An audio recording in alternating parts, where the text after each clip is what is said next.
Chapter 94. Luo Nan sat quietly. He stared at the mostly empty 5-level pyramid and continued to deduce his conclusions. The same pyramid can contain vastly different contents. This is probably because the standards are completely different. The previous stratification was just a simple reconstruction of the structure of society. Therefore, everyone could be placed within it. But this kind of structure did not have a clear and precise location for each individual. It was like a pile of spare parts. No matter how large or complete they could not be assembled into a complete functional machine. It was meaningless. The current stratification standard is simple and crude. Does it belong to me? Under this simple logic, all existences unrelated to me will be cleared out. As for what counts as related, obviously it has to be directly related to the self format. Only then will it be included in this system. The software interface continued to undergo changes as his logical thinking advanced layer by layer. The heavily chained crow was like a giant python shuttling back and forth within the 5-level pyramid structure. But no matter how it moved, it always maintained a connection with Xie, Junping, Cat Eyes, and the Wraith sign. The heavily chained crow was the symbol of my heart's a prison. It was the materialization of the self-format. Luo Nen had once used the heavily chained crow to destroy the human-faced arachnid's clone for Xie Junping. Cat Eyes had once collided with Luo Nan's psychic diagram and was countered by the heavily chained crow. As for the Wraith sign, it had always been under the control of the heavily chained crow. These scenes flashed through Luo Nan's mind one by one. They became footnotes for his inferences. Of course, there were differences between the three. This difference was reflected in the division of levels.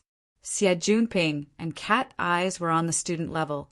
According to formatting theory, they did not make any contributions to the social format. They were learners who received one-way indoctrination. Though Xie Junping had stood up for Luo Nan and Cat Eyes had released her deep memories of Luo Nan, that was a change in orientation after entering the formatting system.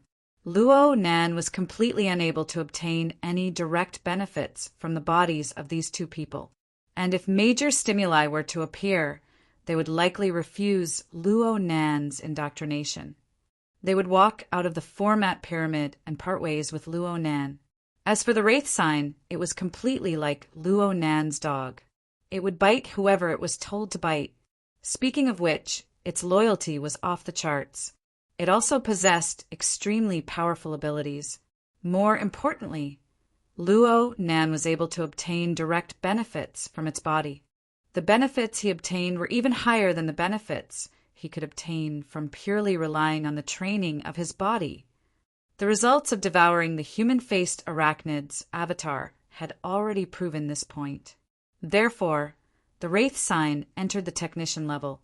But the problem was that it didn't have any self-awareness, so it couldn't rise to the level of self-awareness. This level was already its limit. Luo Nen suddenly felt an inexplicable sense of familiarity as his thoughts reached this point. He felt as if he had seen such a clear hierarchy, gradually deepening connection, and feedback pattern somewhere before. He searched through his memories, and the relevant scenes were fixed in his grandfather's ferocious roar. Luo Nen pressed his forehead.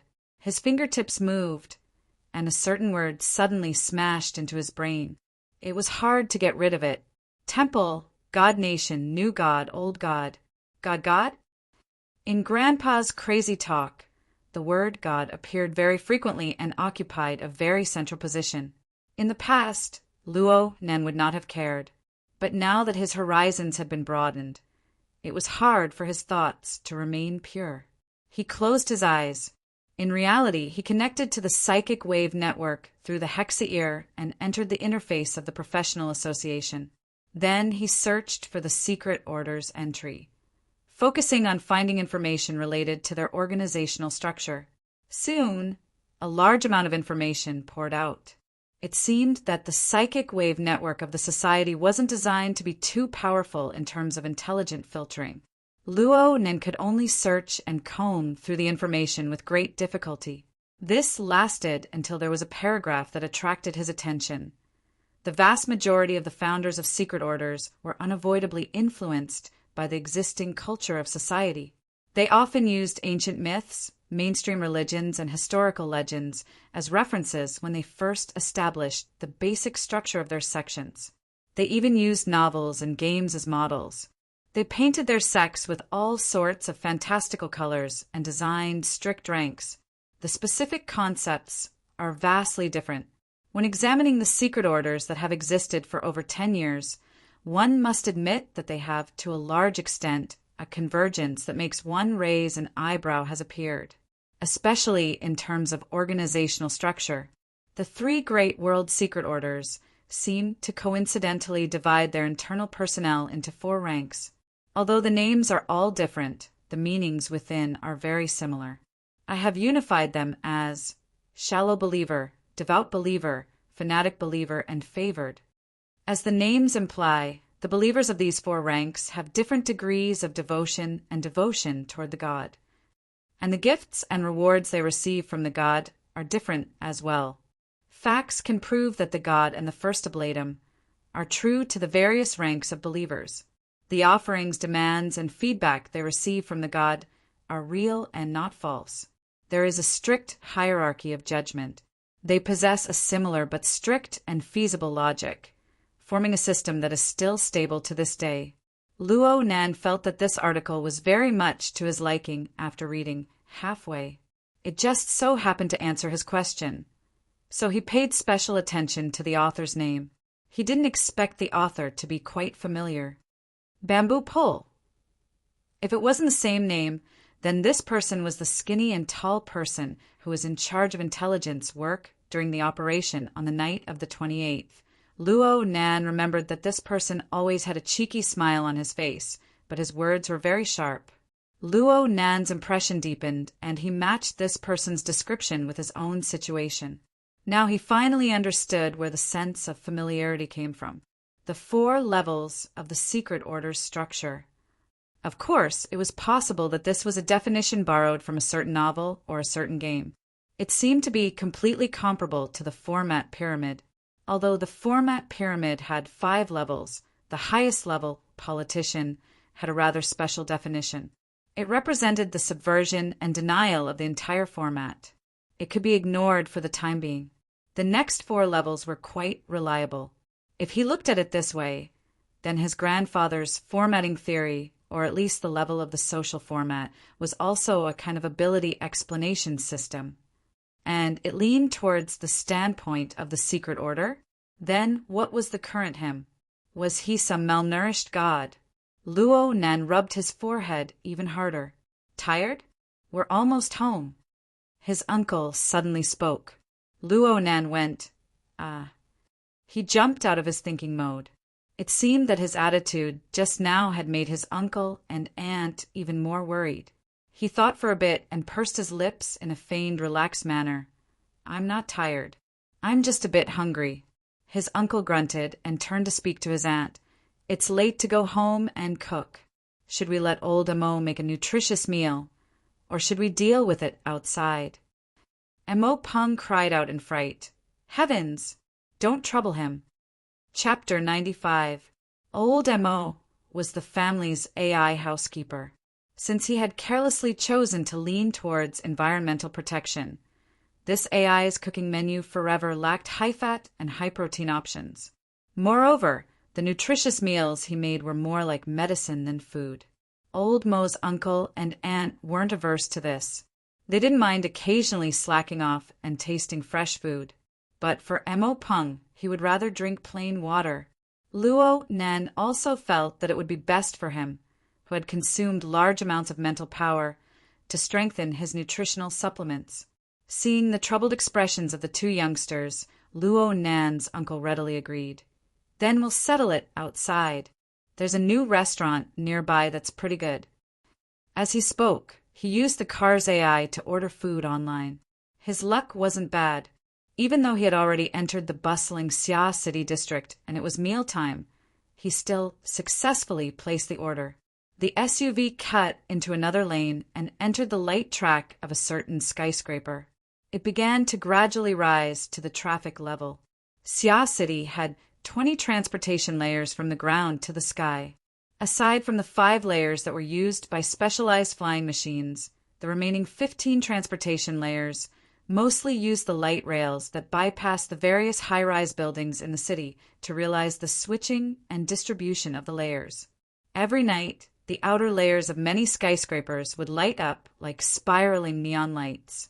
Tens of thousands of flying cars would shuttle back and forth, forming a seemingly never-ending stream of light.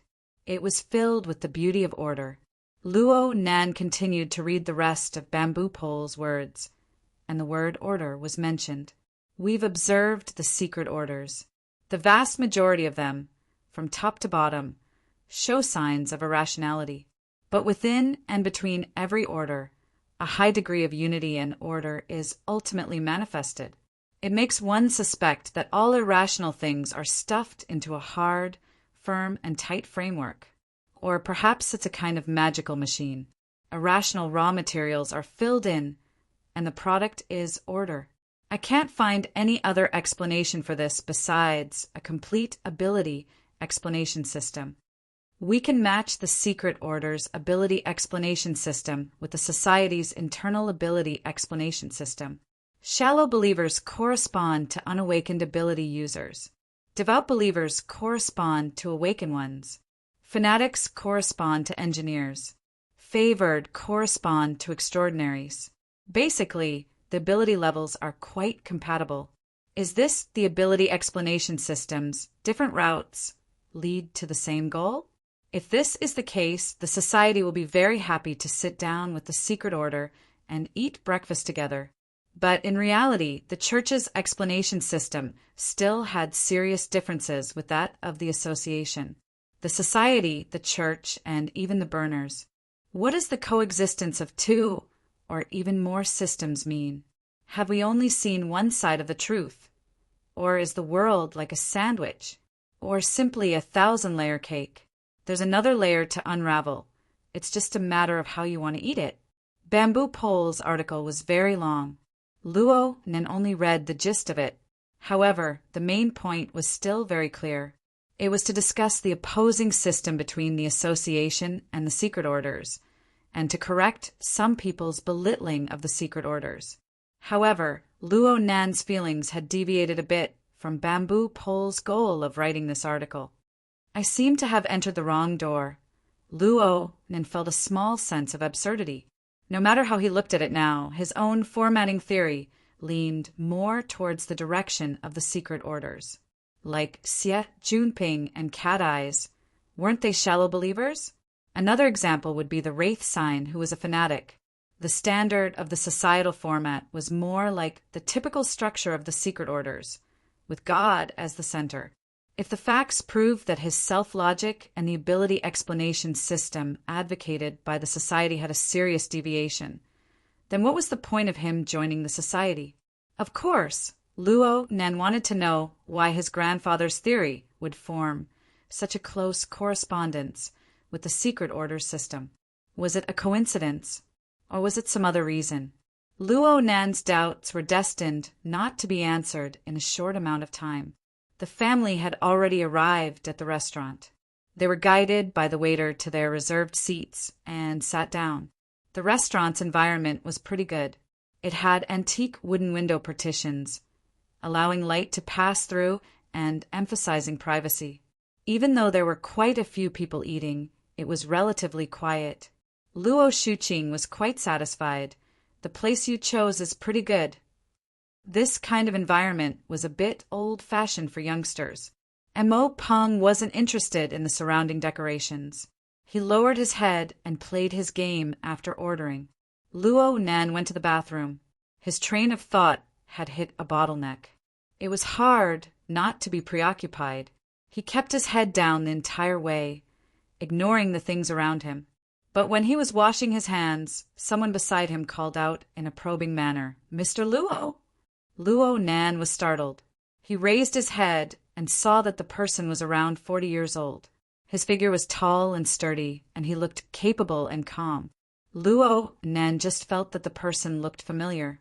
He thought about how he was addressed, and only then did he remember that the only people who could call him by this name were those who participated in the operation on the 28th. Yes, this person was one of the 4 bodyguards Yuen had brought with her that day. He was responsible for looking after Shuel Lei, Black Wolf, and the other injured people. He was a very steady person. However, Luo Nan couldn't remember his name, no matter how hard he tried. He couldn't help feeling a bit embarrassed. This bodyguard was experienced in the ways of the world. He smiled and extended his hand to introduce himself. Zhou Hu. I didn't greet Mr. Luo that day. My apologies. Luo Nan hurriedly called out Brother Zhou. He was a bit baffled. Brother Zhou is here? Is Sister He here as well? Nope. I'm off today. I'm here for a private gathering. A group of old comrades. Oh, right. Cragburst is here as well. Huh. Luo Nan's impression of Cragburst, who was also in the society, was much deeper. Cragburst was a valiant close combat expert. He existed as Luo Nan's protector during the later stages of the operation. Even though Cragburst didn't have the opportunity to truly display his strength, the 2-meter-tall giant gave Luo Nan a sense of security. Luo Nan even added Cragburst as a friend through the Hexa ear. You guys are comrades? We've tested each other before. We don't have a deep friendship, but we're familiar now. Zhou Hu laughed as he invited, Mr. Luo, do you want to come over to our place? Forget it. Send my regards to Cragburst. Luo Nan wasn't good at this sort of social interaction. He was just about to leave when he turned his head to see Mo Peng's short and stout figure make his way in. Mo Peng was stunned for a moment when he saw Luo Nan chatting with a tall and sturdy man with a clear age gap. But he didn't really take it to heart. He greeted Luo Nan and went to release. Luo Nan found it inappropriate to leave first. He smiled at Zhou Hu, my older cousin. Zhou Hu understood and took his leave first.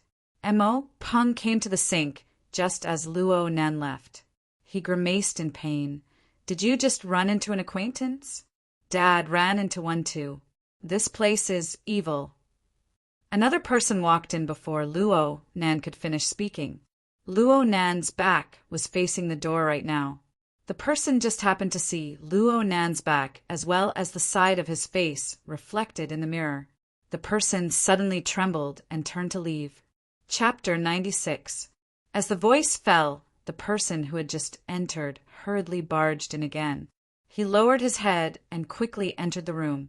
It looked like he really couldn't hold it in any longer. Mo Peng was baffled, but he also chuckled. Luo Nan could vaguely feel that this person's strange attitude was due to him. He swept a glance at the person's face and saw that this person was very young. He wore vintage gold-rimmed glasses. At first glance, he looked a bit like Octopus Bro. However, his hair was combed and shiny. His skin was tender and tender. He was a bit feminine. He looked familiar, but Luo Nan didn't recognize him for a moment. Luo Nan couldn't block this person at the urinal and interrogate him about this sort of thing. Luo Nan only kept his guard up as he walked out with Mo Peng. He casually picked up the topic from before. Where did this acquaintance come from? From work? He looks like a rich man. He brought a bodyguard and a lawyer. It looks like he's here to discuss business. He looks quite young. Mo Peng only remembered this much. The two strolled leisurely in the hallway. Then the sound of footsteps came from behind them. The young man who had gone to the wrong door just now walked in this direction after coming out of the restroom.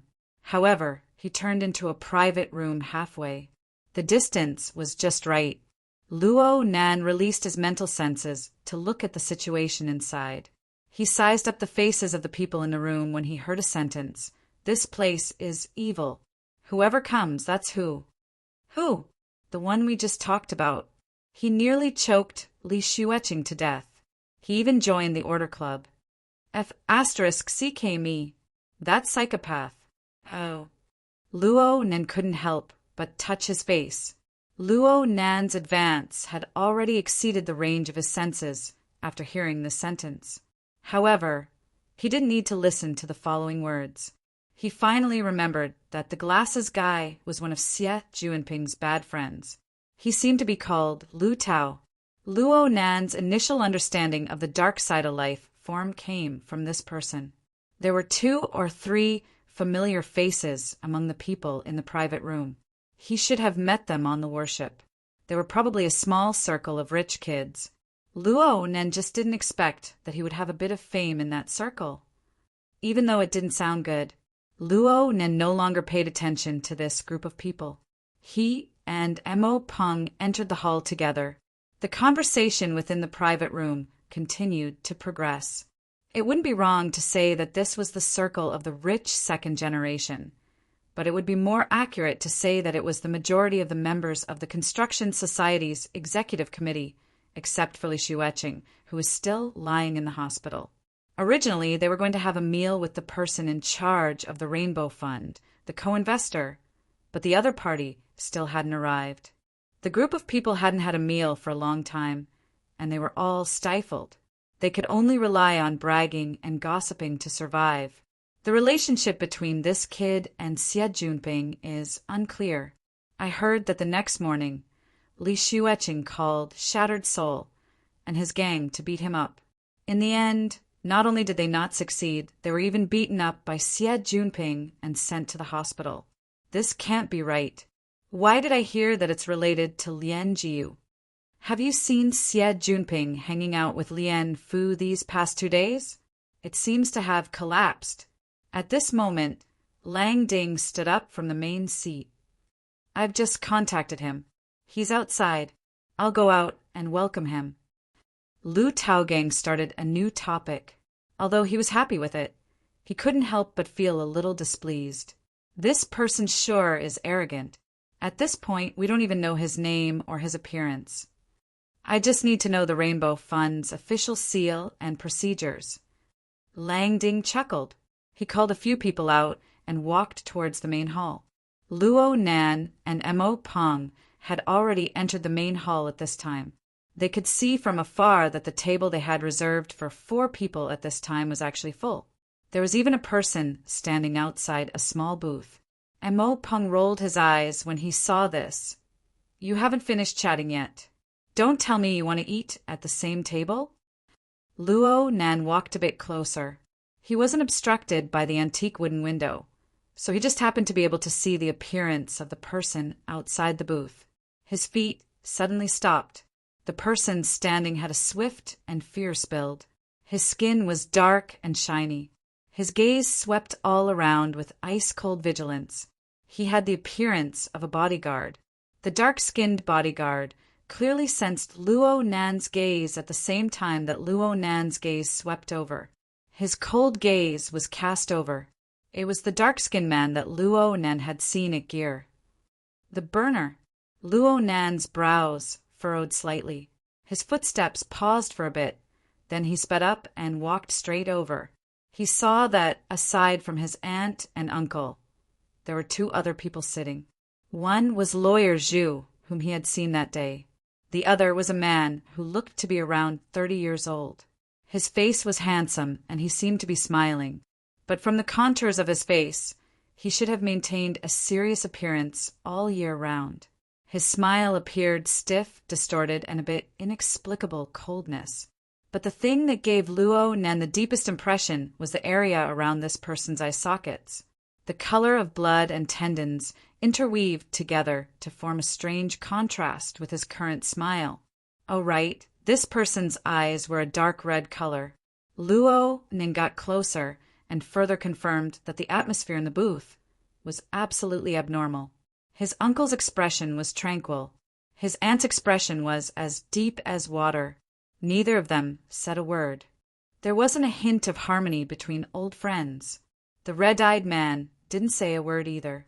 Lawyer Zhu's elite tone came out from the booth. I am unable to explain too much for the time being regarding Mr. Yan's impromptu intention to transfer.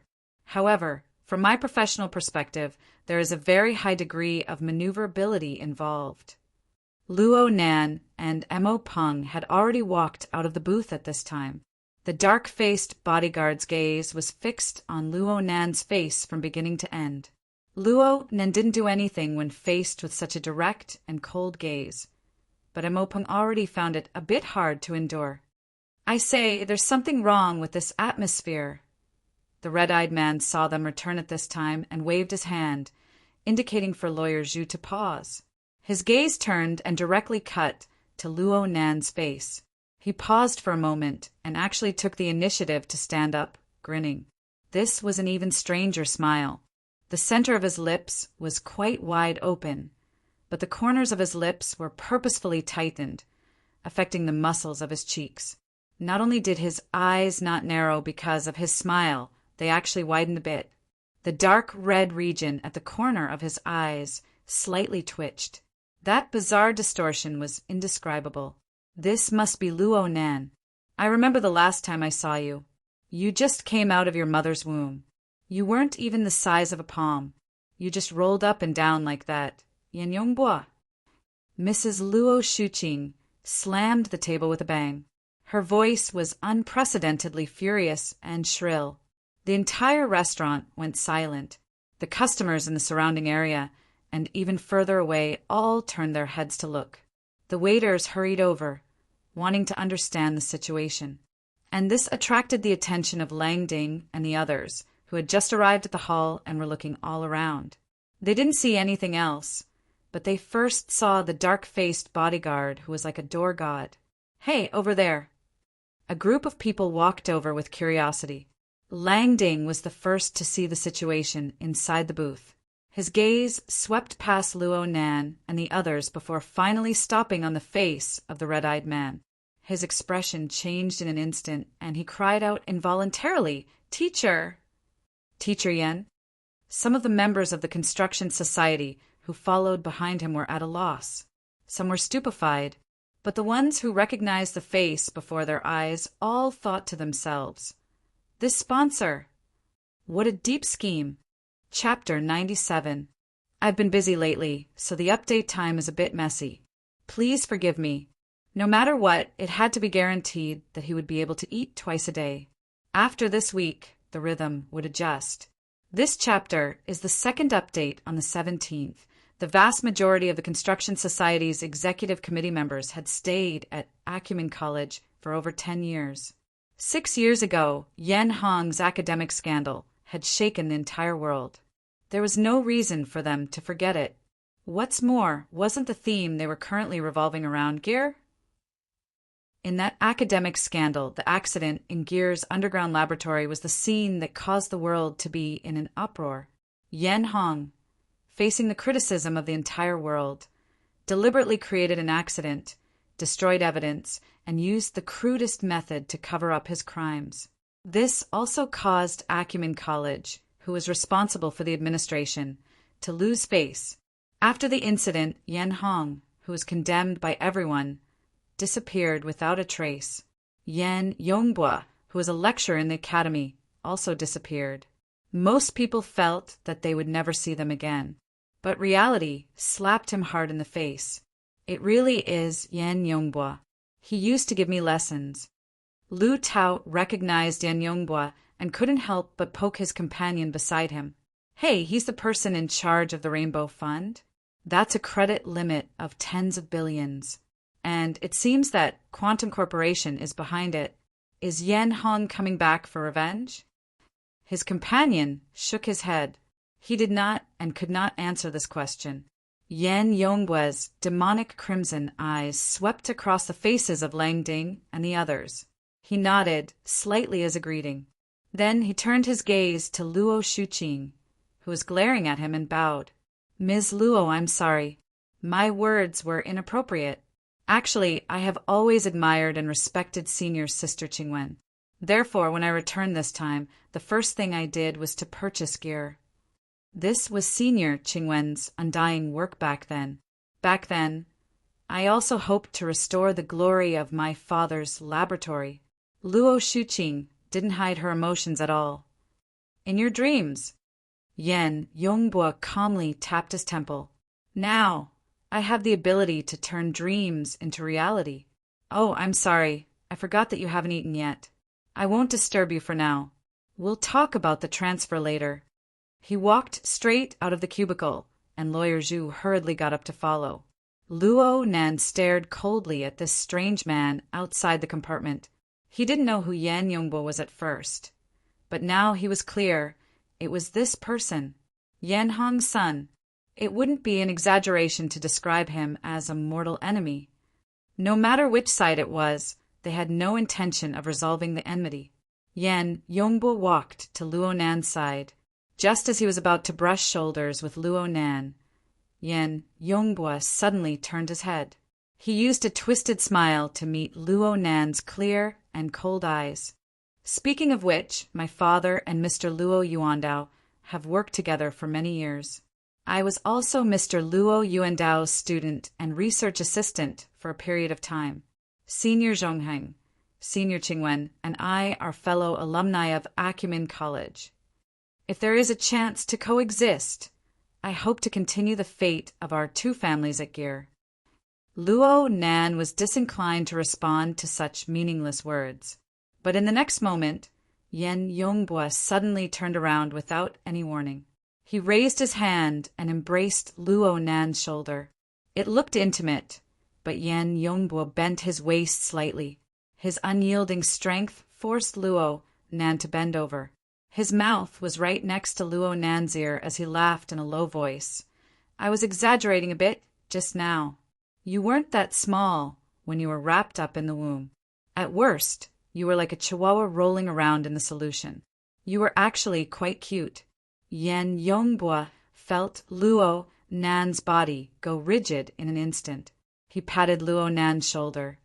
"It's just a pity for Senior Qingwen. I've been fantasizing about her since junior high. But from then on, I never did it again. Do you know why?" Luo Nan turned his face slightly. His gaze was penetratingly cold and hard, but it was unable to affect Yan Yongbo's twisted, smiling face in the slightest. "It's too easy for me to make associations. When her face flashes in my mind, I think of that pile of rotting flesh and bones." In this instant, a certain string in Luo Nan's mind snapped. The heavily chained crow was about to pierce out of his body amidst the rattling vibrations, piercing through the head of the man before him. But a scorching firepower was transmitted from Yan Yongbo's body in advance. It penetrated through Luo Nan's neck, just like a red-hot blade. The instant brush with death caused Luo Nan's thoughts to stagnate. The heavily chained crow didn't come out, but Yan Yongbo's words pressed into his eardrums one word at a time. "Look, this is the archetype format. This is the burner. This is the true result. And your kind is worthless." I didn't have the time to say those words to your dead old man back then. I'll give them to you. Yan Yongbo let go of Luo Nan's shoulder and laughed loudly just like that. He directly left, and the dark-faced bodyguard followed closely behind. Lawyer Zhu also hurriedly followed. Langding and the other members of the construction society looked at each other in dismay. They hesitated for a while, but they still chased after Yan Yongbo. Yan Yongbo seemed to have gone mad. He laughed all the time. His laughter was hoarse and sharp, echoing throughout the entire dining hall. "Nan Nan!" Luo Shuqing, who had just been intimidated by the inexplicable power, finally broke free. She flipped over the chair and threw herself over. She hugged Luo Nan, who was still in a bent posture, and spoke incoherently. "Are you okay?"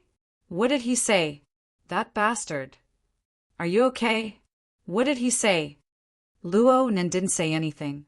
Up ahead, Yan Yongbo walked very quickly, pulling open the distance between him and the group of people from the construction society. Finally, his laughter stopped, and his face quickly returned to its usual cold and solemn state. Lawyer Zhu had to jog the entire way in order to keep up. It was inevitable that his elite style of calmness was a bit scattered, but he had no choice but to run. He had been scared stiff by Yan Yongbo's previous performance. He had never thought that this big financial backer of his, who had always maintained a calm appearance, would actually have such a crazed core. He gasped for breath and asked, Mr. Yen, "Do you have any instructions? How is the school?" The sudden change in topic and situation caused lawyer Zhu to stare blankly. Luckily, this was his field of expertise, so he quickly replied, "They basically agree to speed up the process. If the bidding goes smoothly, why doesn't it go smoothly? Under the unreserved support of the Rainbow Fund. Come, Lawyer Zhu, tell me where it doesn't go smoothly." Lawyer Zhu felt his legs go a bit soft. He unconsciously swallowed a mouthful of saliva and rushed to remedy the situation. After the bidding succeeds, the relevant procedures will be completed within half a month. Are there any other obstructions? Right now he's mainly in the society. That one just now. I'm talking about Luo Nan. Lawyer Zhu glanced at Yan Yongbua's face from the corner of his eyes as he spoke. Seeing that Yan Yongbua didn't have any special reaction, Lawyer Zhu continued to speak. Luo Nan is a member of the society. He doesn't have the right to make decisions, but he does have the right to request for reconsideration. In other words, he can go through questioning a certain part of the procedure to drag things out for a period of time. Of course, this doesn't affect the overall situation. We can advance forward together. Oh. Yan Yongbua suddenly turned around and grabbed his collar in a rude manner. He stared at him and said, "Lawyer Zhu, do you know what the big picture is?" Lawyer Zhu was scared silly and shook his head vigorously. "Do you know how many earthquakes have occurred in Xia City over the past 10 days? He continued to shake his head. "It's been 15 times. If you don't even know this, how can you talk about the big picture?" Lawyer Zhu had already been thoroughly confused by Yan Yongbua's logic. Fortunately, Yan Yongbua released his grip and sighed. "Sorry, I'm a little excited. Help me think, what should I do now? Right now, my mind is filled with kill, kill, kill. Isn't this not too good?" Chapter 98. I came back too late today. The second chapter will be finished in the wee hours of the morning. I might as well put it on tomorrow morning. Everyone doesn't have to stay up to wait. It's equivalent to tomorrow's third chapter. Also, there was an error in the chapter numbering. It has been corrected. Because of their pause, Langding and the others also caught up. Yan Yongbua didn't pay them any attention, only using a very serious expression to stare at Lawyer Zhu, hoping to get an answer. Lawyer Zhu's legs were really weak. His heart was already bursting with regret and fear. Now he was more certain than ever that Yan Yongbua wasn't a normal person from the very core. Yan Yongbua wasn't normal, but Lawyer Zhu believed himself to be very normal. How could he possibly speak of this kind of kill, kill, kill matter in front of others? He just wanted to block Yan Yongbua's mouth and stop him from spitting out those murderous words. For this, he desperately squeezed his brain tissue and tried hard to form words. "Mr. Yen, perhaps we can use another method. If we want to circumvent his right to review, the best way is to terminate his membership in the club. Yes, I know this is impossible, but there is an alternative. Yes, there is another way." Under pressure, people's potential was indeed limitless. Lawyer Zhu's brain really did jump out with a brand new train of thought. Yes, we can make him withdraw. We just need to prove that Luo Nan has some kind of direct interest relationship with this auction. Then we just need to hold a hearing, and I can shut him up forever. At this time, Langding and the others had already formed a circle, blocking most of the corridor. He wanted to greet him, but Yan Yongbua didn't even bother to look him in the eye. Instead, he was quite interested in Lawyer Zhu's words. Benefits? For example, we can question whether or not Luo Nan had a secret agreement with the Mystic Arts Research Society beforehand. After all, the timing of his entry into the society is too coincidental. We can completely make an issue out of this. Yan Yongbua nodded slightly. Very good, but how do we prove it? No, Mr. Yan, I'm just making an analogy. Lawyer Zhu finally regained his confidence in his professional field. His voice became a bit louder. we can completely adopt a more proactive method. In fact, I think that the transfer intention that you mentioned just now is a very good entry point. I don't really understand the situation inside. It seems to be related to some patents. Yen Yongbo's expression did not change. He nodded slightly. More or less. Luo Nan is the direct descendant of the victim? The legal heir? That's right, that's his grandfather. Then, if you don't mind, you can use your private identity to fight a lawsuit with them. As long as the court accepts it, a beneficial relationship will appear between you and Luo Nan. And as the person in charge of the Rainbow Fund, you are a key figure in this bidding. Then, all of Luo Nan's questioning of Gear's bidding process can be viewed as selfish actions. I think that with this reason, the school will make a very sensible decision. No matter how much he objects, it will be useless. Hearing this, Yen Yongbo stroked his chin lightly. Is that so? Filled with anger, yet powerless to do anything. This is good. Does this count as a pass? Lawyer Zhu secretly heaved a sigh of relief. Langding and the others finally got the chance to say hello. They were actually very embarrassed. He inexplicably listened to a string of schemes aimed at Luo Nan, but the other side really didn't try to avoid it at all. After all, this was a public place. Many people in the restaurant were looking over because of the previous incident. There were also people going in and out of the private rooms along the corridor, casting curious glances at them. Not too far away, there was a big guy who was nearly 2 meters tall. His face was flushed from being drunk. He leaned against the wall and looked over in a daze. He probably guessed that with his size, he would bump into him if he walked over. But Yen Yongbo really didn't care. He was very calm right now. I'm very sorry for what happened just now. It involved some personal grudges. I lost my composure a bit and made everyone laugh. Right now, not even a hint of craziness could be seen from Yen Yongbo's body. But the more he was like this, the more people felt that he was strange and unfathomable. In the end, it was Langding who suggested, let's go inside and talk. We need to drink a few cups in a bit to welcome Teacher Yen. No matter what they thought in their hearts, everyone nodded in agreement. The group of people immediately surrounded Yen Yongbo and entered the private room. The atmosphere seemed to be quite enthusiastic.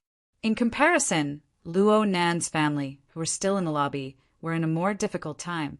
This was because of what had happened before and Luo Shuqing's nearly uncontrollable emotions. Many people raised their eyebrows.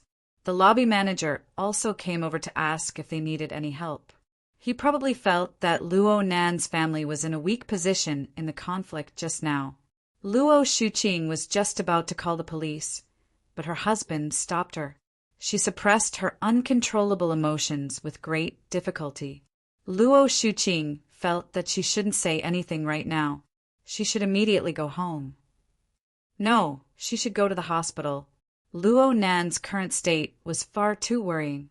His head was lowered from beginning to end, not saying a single word. Based on Luo Shuqing's understanding of children, she felt that Luo Nan's entire being was in an extremely gloomy state. His emotions were suppressed, and it seemed that he would explode at any moment. What she was most worried about was, would this sort of stimulation affect Luo Nan's mind? Right when Luo Shuqing was fidgeting restlessly, Luo Nan opened his mouth and said, "I'm hungry." Then he picked up his chopsticks and began to eat the food that had been placed on the dining table. This wasn't a very polite action, but it more or less displayed a rational attitude. Luo Shuqing and Mo Haihang glanced at each other. They didn't have any intentions of defying Luo Nan. They ate silently as well. No one was able to taste the food. Even the most ignorant Mo, Peng, didn't have the mood to play games. He looked at this and looked at that, his fat face wrinkling. The dinner ended hastily, and the family took a car home. Luo Shuqing's emotions, which she had been suppressing in public, completely erupted in the car within the privacy of her own home. Despicable and shameless mad dogs. They've been restrained in Quantum Corporation for 5 years, and this father and son are biting anyone they see. This was the first time in Mo Peng's life that he had seen his mother use profanity. He was truly stupefied as he watched. Luo Shuqing wanted to say more, but Mo Haihang spoke in a low voice. "He's asleep." Luo Shuqing was slightly stunned. She leaned forward slightly and looked at the front passenger seat. Luo Nan was leaning against the back of the seat, sleeping. She suppressed all the words she had in her stomach. Luo Nan's reaction was abnormal, no matter how she looked at it. The husband and wife looked at each other once more. They could see the worry in each other's eyes. Luo Nan could only apologize to his aunt and uncle for their worry. He actually hadn't slept. He just wanted to be quiet for a moment and organize his thoughts. But right now the emotions in his heart were churning. How could he calm down? He had been disturbed time and time again, so he could only shift his consciousness elsewhere. The second-level interface of the drawing software opened up on his retina through the external neuron. The interface here clearly had a subtle, corresponding relationship with his mental plane. The turbid river water surged with waves, forming a whirlpool of its own.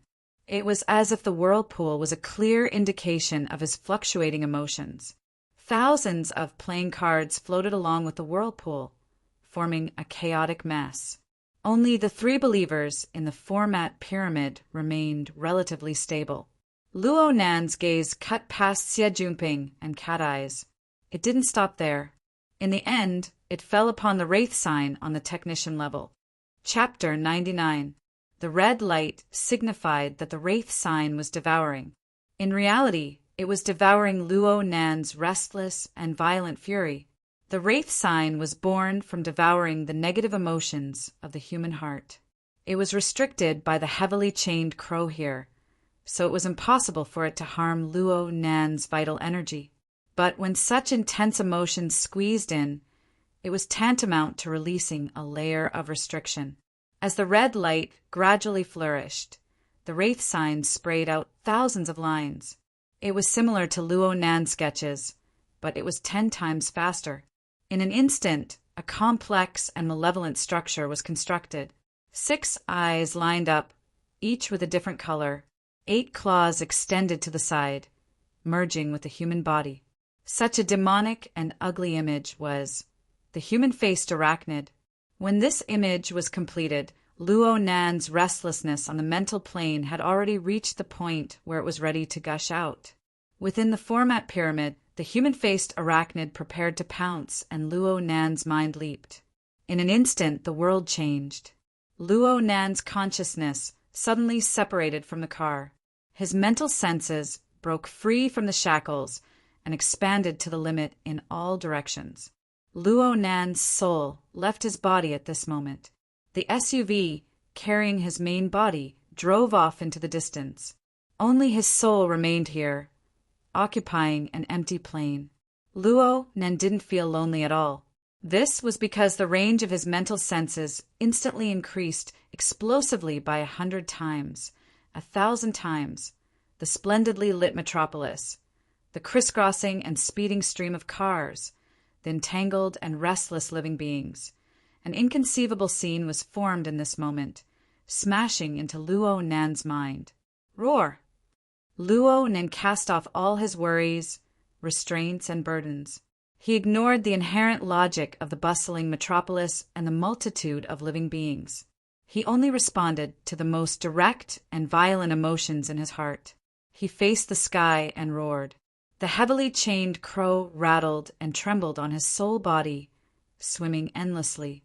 And at the front of the chain, the malevolent and ugly human-faced arachnid felt Luo Nan's violent emotions. It faced the sky and roared in response. The two forces interweaved together, forming a surging psychic wave that rapidly spread in all directions.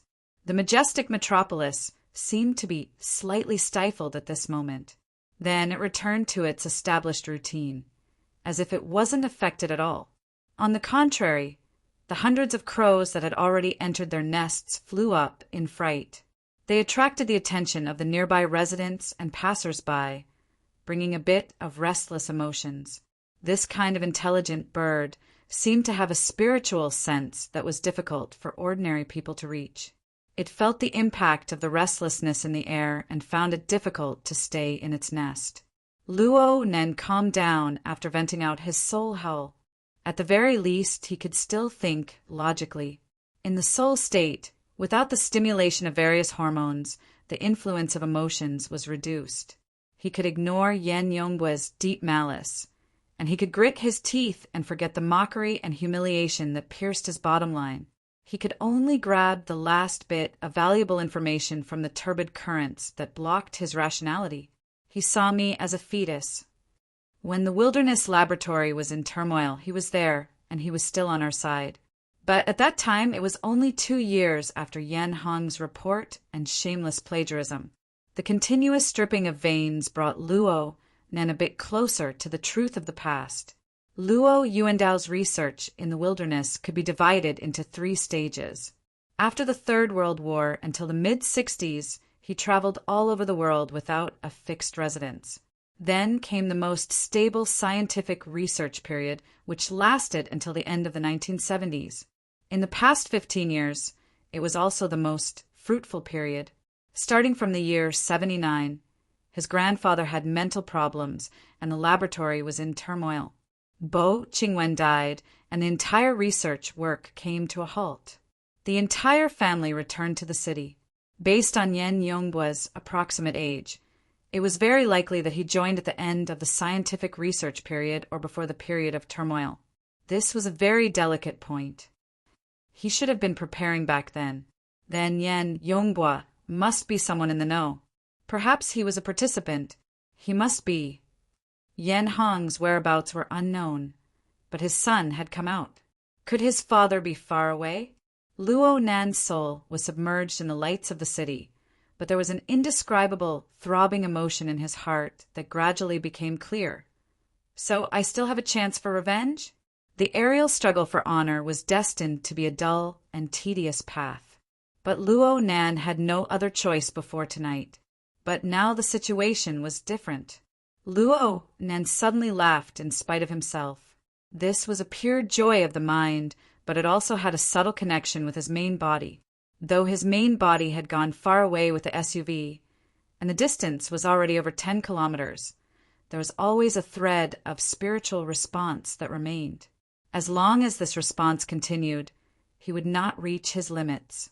He would even be able to realize some small interactions. This information did not come out of thin air. Luo Nan looked at the human-faced arachnid that was controlled by the chains. This vicious and ugly dark side of life form maintained its usual obedience. But there was an unending stream of energy that carried some information that was transmitted over. This information was combined with Luo Nan's own experiences, allowing Luo Nan to come to a new conclusion. Luo Nan gradually understood in his mind that it was originally impossible for him to achieve the out-of-body state at his current level. Forcefully doing it would probably result in his soul flying away and scattering. He was only able to maintain it due to the assistance of the human-faced arachnid and the blood transfusion. But in the end, it was the heavily chained crow of the self format that subdued this darksider life form. Only then was he able to realize this marvelous arrangement. This form was just like in the legends. They used the power of evil to summon and enslave demons and ghosts. This caused Luo Nan to have an epiphany in his mind. The self format manifested itself as control. It was very stupid to use one's own strength to fight. The most correct choice was to unearth the abilities and power of the human-faced arachnid, a summoned creature. Unfortunately, he only had one summoned creature right now.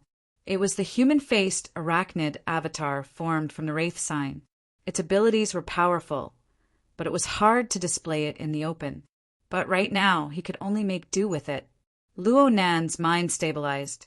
His soul body floated down onto the back of the human-faced arachnid. The lich beneath him leaped up noiselessly. It locked onto a direction and directly leaped into the void. A distance of over 100 meters was traversed in a single flash. This was much more powerful than when he was on the warship. Luo Nan's mind was a bit at ease. He was just about to use his heart to experience this feeling. But his heart stirred slightly. Then he saw a black shadow flapping its wings. It swept past at a low altitude and let out a coarse caw from its mouth. It was a crow. It had a very large head, and when it reached a certain position behind him, it no longer moved forward. Instead, it flew in circles, feeling a bit lost. Ink. Luo Nan's mental senses covered over, and he finally confirmed. Wasn't this the pet crow he used to practice hypnosis? Luo Nan carefully sized up the surrounding area. Sure enough, it was a bit familiar. It turned out that their family had passed through the Riverwood district on their way back to the city. And this place wasn't too far from Blue Bay Community. Chapter 100. It was said that the intelligence of crows surpassed that of a 7-year-old child. He didn't know if it was because of Ink's innate talent or the effect of hypnosis. But Ink's intelligence was clearly higher than others of its kind, and its intuition was also better. It circled a few times, but it was unable to see the silhouette of Luo Nan. It folded its wings and landed on a protruding area of the outer wall of a skyscraper. It looked all around, and it scratched and hissed. It was clearly using its usual method to arouse Luo Nan's attention. Right now, Luo Nan's soul body was no more than 700 meters away. His heart stirred slightly when he saw Ink act like this. The heavily chained crow clattered as psychic waves converged and shot toward Ink. This was originally just Luo Nan's attempt, but Ink clearly quivered in his senses. The feathers on its body stood up, and it immediately turned its head. It was impossible to see anything in the dark night, but after a moment of hesitation, it still flapped its wings and flew toward the location of Luo Nan's soul body. It began to fly and glide around after arriving in this area. It seemed as if it could really sense Luo Nan's existence. Good boy. Luo Nan felt a bit gratified. He tried using this brand new method to communicate with Ink. The results were indeed much better than simple hypnosis. The feedback he received from Ink was even more direct and clear. There was a great feeling of telepathy. The human-faced arachnids' 6 heterochromatic eyes adjusted their angles. It seemed to be paying attention to this new comrade. Of course, the human-faced arachnid's avatar didn't possess any self-awareness. This was just a two-way connection that originated from Luo Nan. Luo Nan felt that he was like a wizard of the ancient era. The heavily chained crow was his artifact. It was like a giant python coiled around his soul body.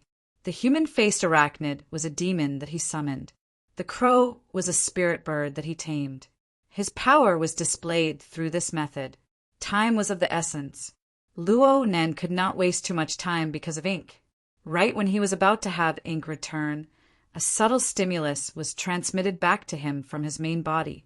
Luo Nan was stupefied for a moment, but he soon discerned that the stimulus came from the hexa ear. This miniature instrument manifested an inconceivable effect. After it detected that Luo Nan's main body was lacking in consciousness, it actually captured the subtle sensation of his out-of-body soul. It transformed the information into an even purer psychic wave. Through the sensing frequency, it traversed several dozen kilometers and accurately entered Luo Nan's mental plane. The message was a conversation request, and it was accompanied by a notification from the psychic wave network. Do you want to turn on the remote sensing function? If he refused to activate it, the conversation would automatically be skipped. It was equivalent to the owner being in a deep sleep state. What an incredible invention! Luo Nan couldn't help but pay his respects to the legendary President Ouyang. Without a doubt, the inventor must have fully considered the situation of the out-of-body experience to design such a function. Just from this point of view, what Octopus had described in the afternoon regarding President Ouyang's superb attainments in the field of mental enhancement was very reasonable. Luo Nan pondered for a moment, then chose to open the call. This was because he saw that the one who requested the call was actually Cragburst.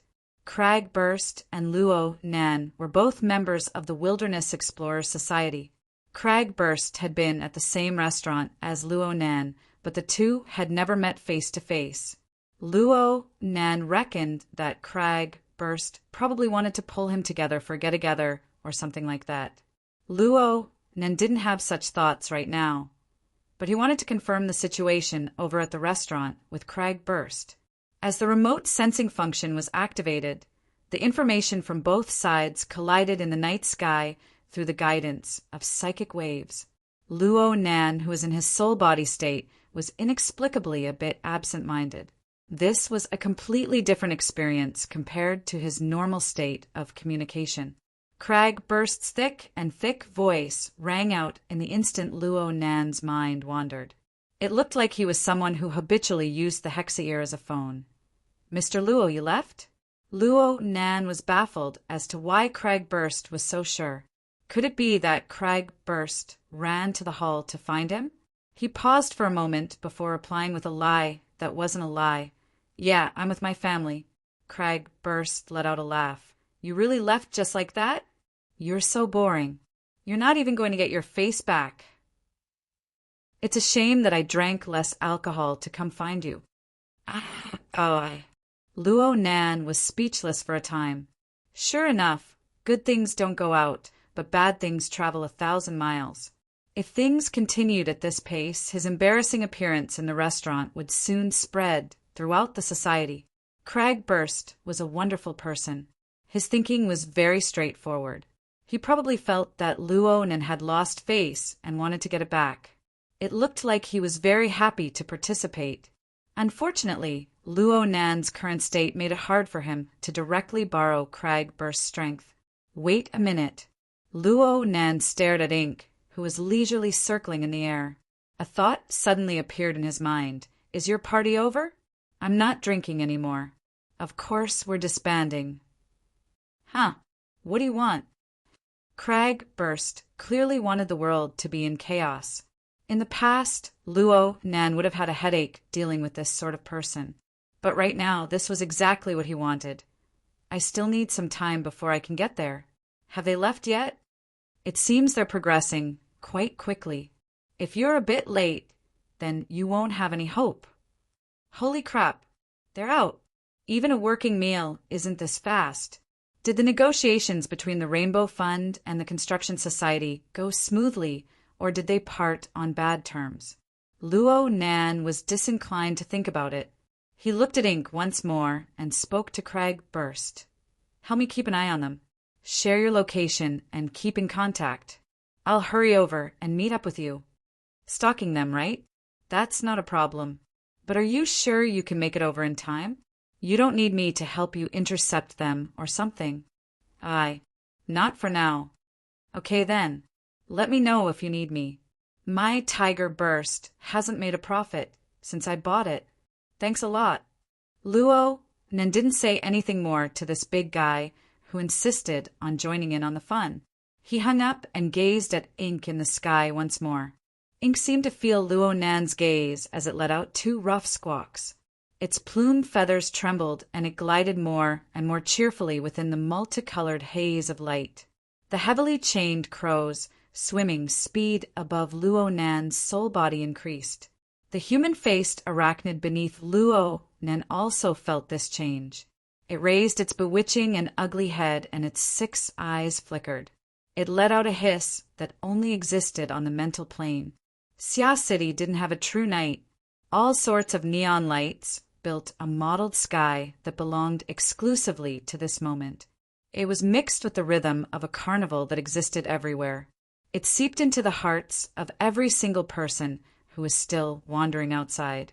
Cragburst opened the car window and let the manic heavy metal music spray wantonly. It was accompanied by surging musical phrases as he roared loudly. He completely ignored the gazes cast by the stream of cars outside. "Smash your chest open and embrace the gentleness of blood." Oh. Probably no one would think that this fellow was doing stalking work. Cragburst didn't have this sort of self-awareness. From his perspective, as long as he ensured that the target car in front of him didn't leave his field of vision, then everything would be fine. "Tear my throat apart. Kiss." Holy crap! A crow that could be described as brave and fierce flitted across the hood of his car. It scraped the front window and leaped over the roof of his car. It was admittedly thrilling and exciting, but it completely disrupted the rhythm of his music. For this reason, he extended his hand out the window and pointed his middle finger to the sky. Hurry up and smash your head to death. Experience my wrath. Oh, oh, oh. At this time, the Hexa-ear transmitted a message. It was Luo Nan. Keep up the speed. I'm coming. Chapter 101. Crag burst stared blankly as a sturdy crow charged in from outside the car window. The crow bumped into the thick leather of the seat, then fell down and landed on the back seat. The two feathers that had fallen were blown out of the window by the strong wind that was blowing in and out of the carriage. But in the end, this uninvited guest stayed. Mr. Luo. Yes, it's me. The crow straightened its body and cawed twice. The sound was coarse and unpleasant to the ears, but it surprisingly matched the heavy metal roaring in the car. Of course, the real way to respond was through the Hexa-ear. Crag Burst never would have thought that the so-called "I'm coming" would be this kind of situation. For a moment, he forgot that the crow's sharp claws had already scratched the surface of the genuine leather seat. He widened his eyes and looked up and down several times. Spiritually enhanced people have so many tricks up their sleeves. What is this, a summoner? You share senses with this bird? Yes, that's about it. Since Crag Burst had spoken like this, Luo Nan took advantage of the situation to admit it. This was to avoid looking for other reasons that would make his story full of flaws.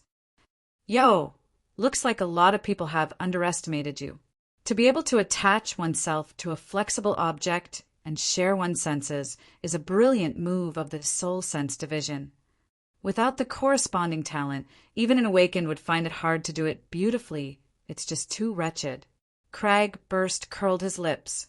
He was a muscle-oriented person, so he wasn't too fond of cloning and incarnation techniques. However, the other party hadn't awakened yet, and he was a toothpick guy who was seriously biased towards other subjects. It was already quite good that he could use such a method. In particular, his attitude of seeking revenge for the smallest grievance and never letting a grudge rest overnight was even more praiseworthy. At this moment, Ink jumped twice on the leather seat and spread its wings to fly again. The Tiger Burst was a military-modified off-road vehicle. The interior of the vehicle was extremely spacious. Otherwise, it wouldn't have been able to fit a big fellow like Crag Burst. However, it was still a little difficult for Ink, which had a body length of nearly 70 centimeters and a wingspan of nearly 1 meter, to flap its wings. After flapping twice, it couldn't exert any strength.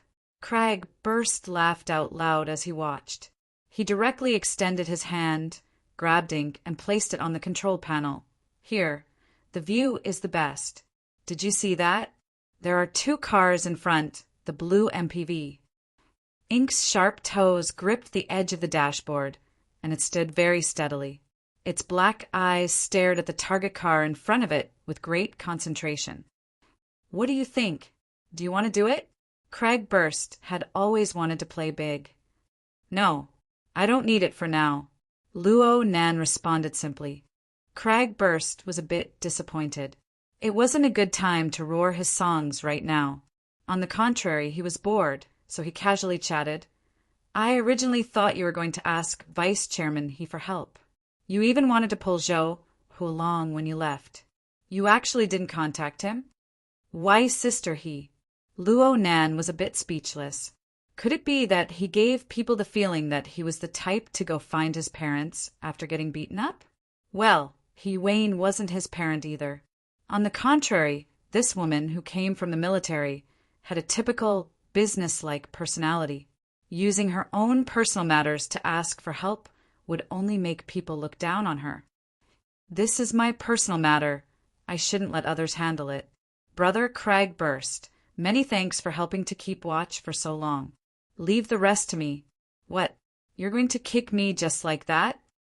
Crag burst wasn't happy.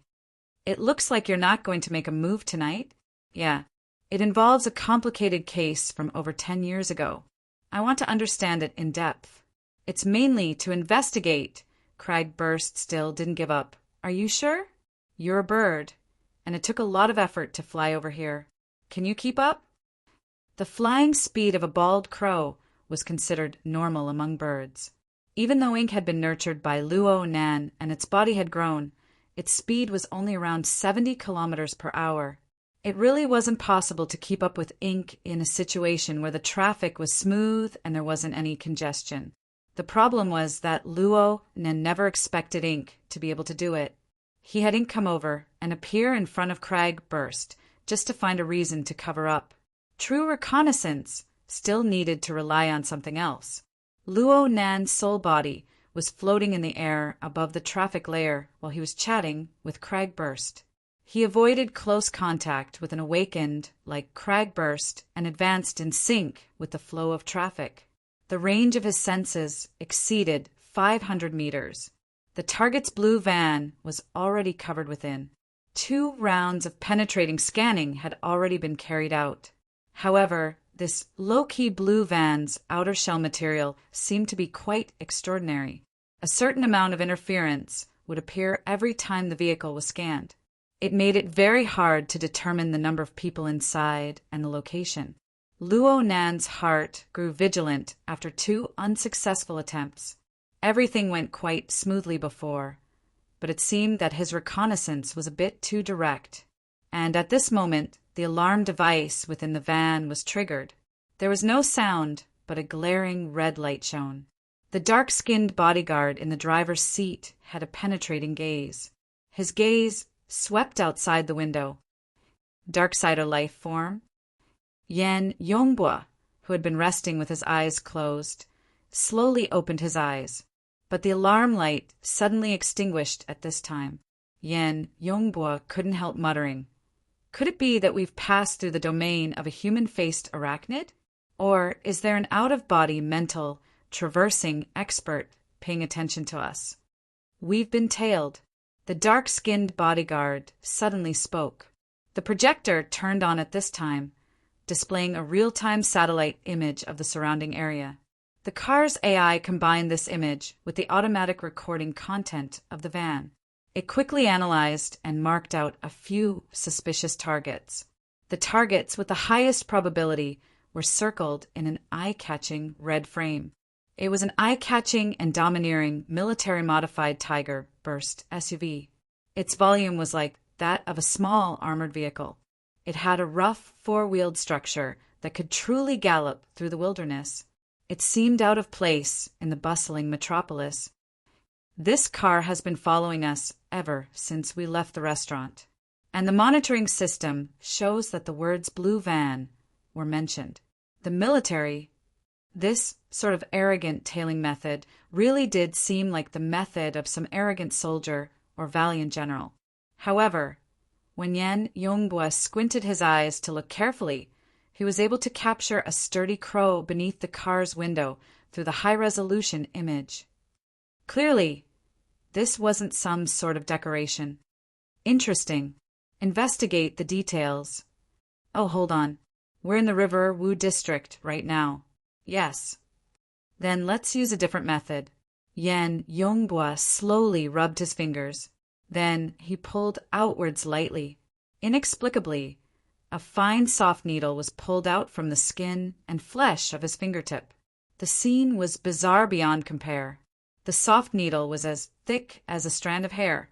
It was only around 5 centimeters long. One could see that it was made of metal, but in Yan Yongbua's hands, it looked like it was made of flour. He rubbed the soft needle twice in his hand. When he opened his hand again, the soft needle magically transformed into a metal beetle the size of a grain of rice. Yan Yongbua opened the window and flicked the beetle out of the car with a flick of his finger. Tell Jack that it's time to upgrade the hardware. If he wants to obtain the top-notch configuration, then he needs to work harder. Look in the junk of that car. Chapter 102. Let's continue. I'll be your driver for free today. You can treat me later, or you can tell my fortune or something. Oh, can psychics tell fortunes? Telling the location of an enemy, asking for the location of a goddess. This is also changing fate. Why isn't it called fortune-telling? Crag grinned in laughter. He looked down the car window and saw Ink's earnest appearance. He couldn't help but reach out to pinch Ink's neck.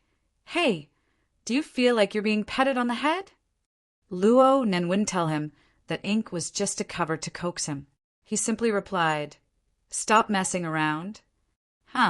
Luo Nan's all-encompassing mental senses were inexplicably touched. The window of the blue MPV in front had clearly opened up a crack. It was as if something was ejecting out. It was extremely small, and its speed was very fast.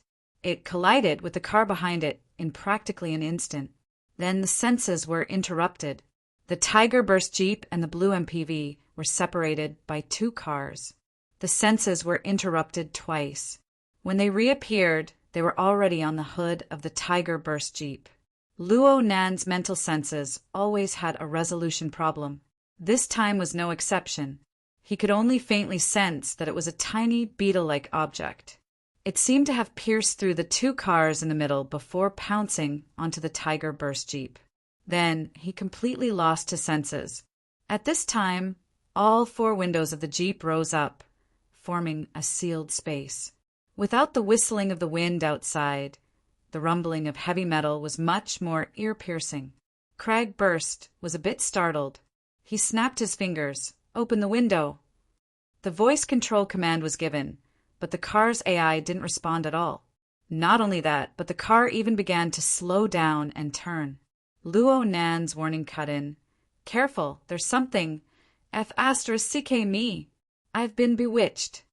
Crag Burst cursed at practically the same time, but he soon calmed down. In the next few seconds, he tried using hand control, voice control, and other methods, but it was useless. The windows couldn't be opened, the speed couldn't be changed, and even the stereo couldn't be adjusted. The car's AI firmly controlled the Tiger Burst Jeep. It turned into a downward trajectory, circling around the skyscraper and spiraled down. Is it a virus? Crag Burst judged. No, it's more like a mechanical bug. Luo Nan spoke of his observations. In any case, someone is controlling it from a distance. Crag Burst came up with the most reasonable explanation. We've been discovered. Aside from Crag Burst and Luo Nan, no one could see that the AI in this arrogant and domineering military-modified Tiger Burst had already gone out of control.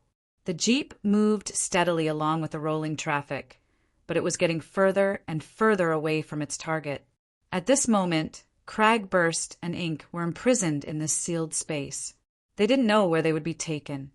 Crag Burst stopped all of his attempts to seize back control. He swept his eyes over the constantly changing environment outside the car. His eyes unexpectedly flickered with an exceptionally excited light, and the corners of his mouth perked up once more. He turned his head to Mose Hui. You must have been discovered, but they are targeting this car. You can continue. As soon as he finished speaking, he heavily elbowed the car window beside him. The tough, bulletproof glass instantly exploded into fine cracks like a spider web. If intelligence wasn't enough, violence would make up the difference. Crag Burst's eyes didn't even blink when he treated his beloved car in such a manner. He extended his hand and tore down the glass window that was already on the verge of collapse. He casually tossed it into the back seat. His other hand suddenly grabbed Ink. He didn't care how the bird struggled, and he simply tossed it out the window. Go! Don't let me down! Ink was forcefully tossed several dozen meters away, just in time to avoid the downward trajectory of light. It spread its wings just in time to avoid the tragedy of smashing into the glass curtain wall of the building. Luo Nen shouted through the hex ear, "What the hell are you doing?"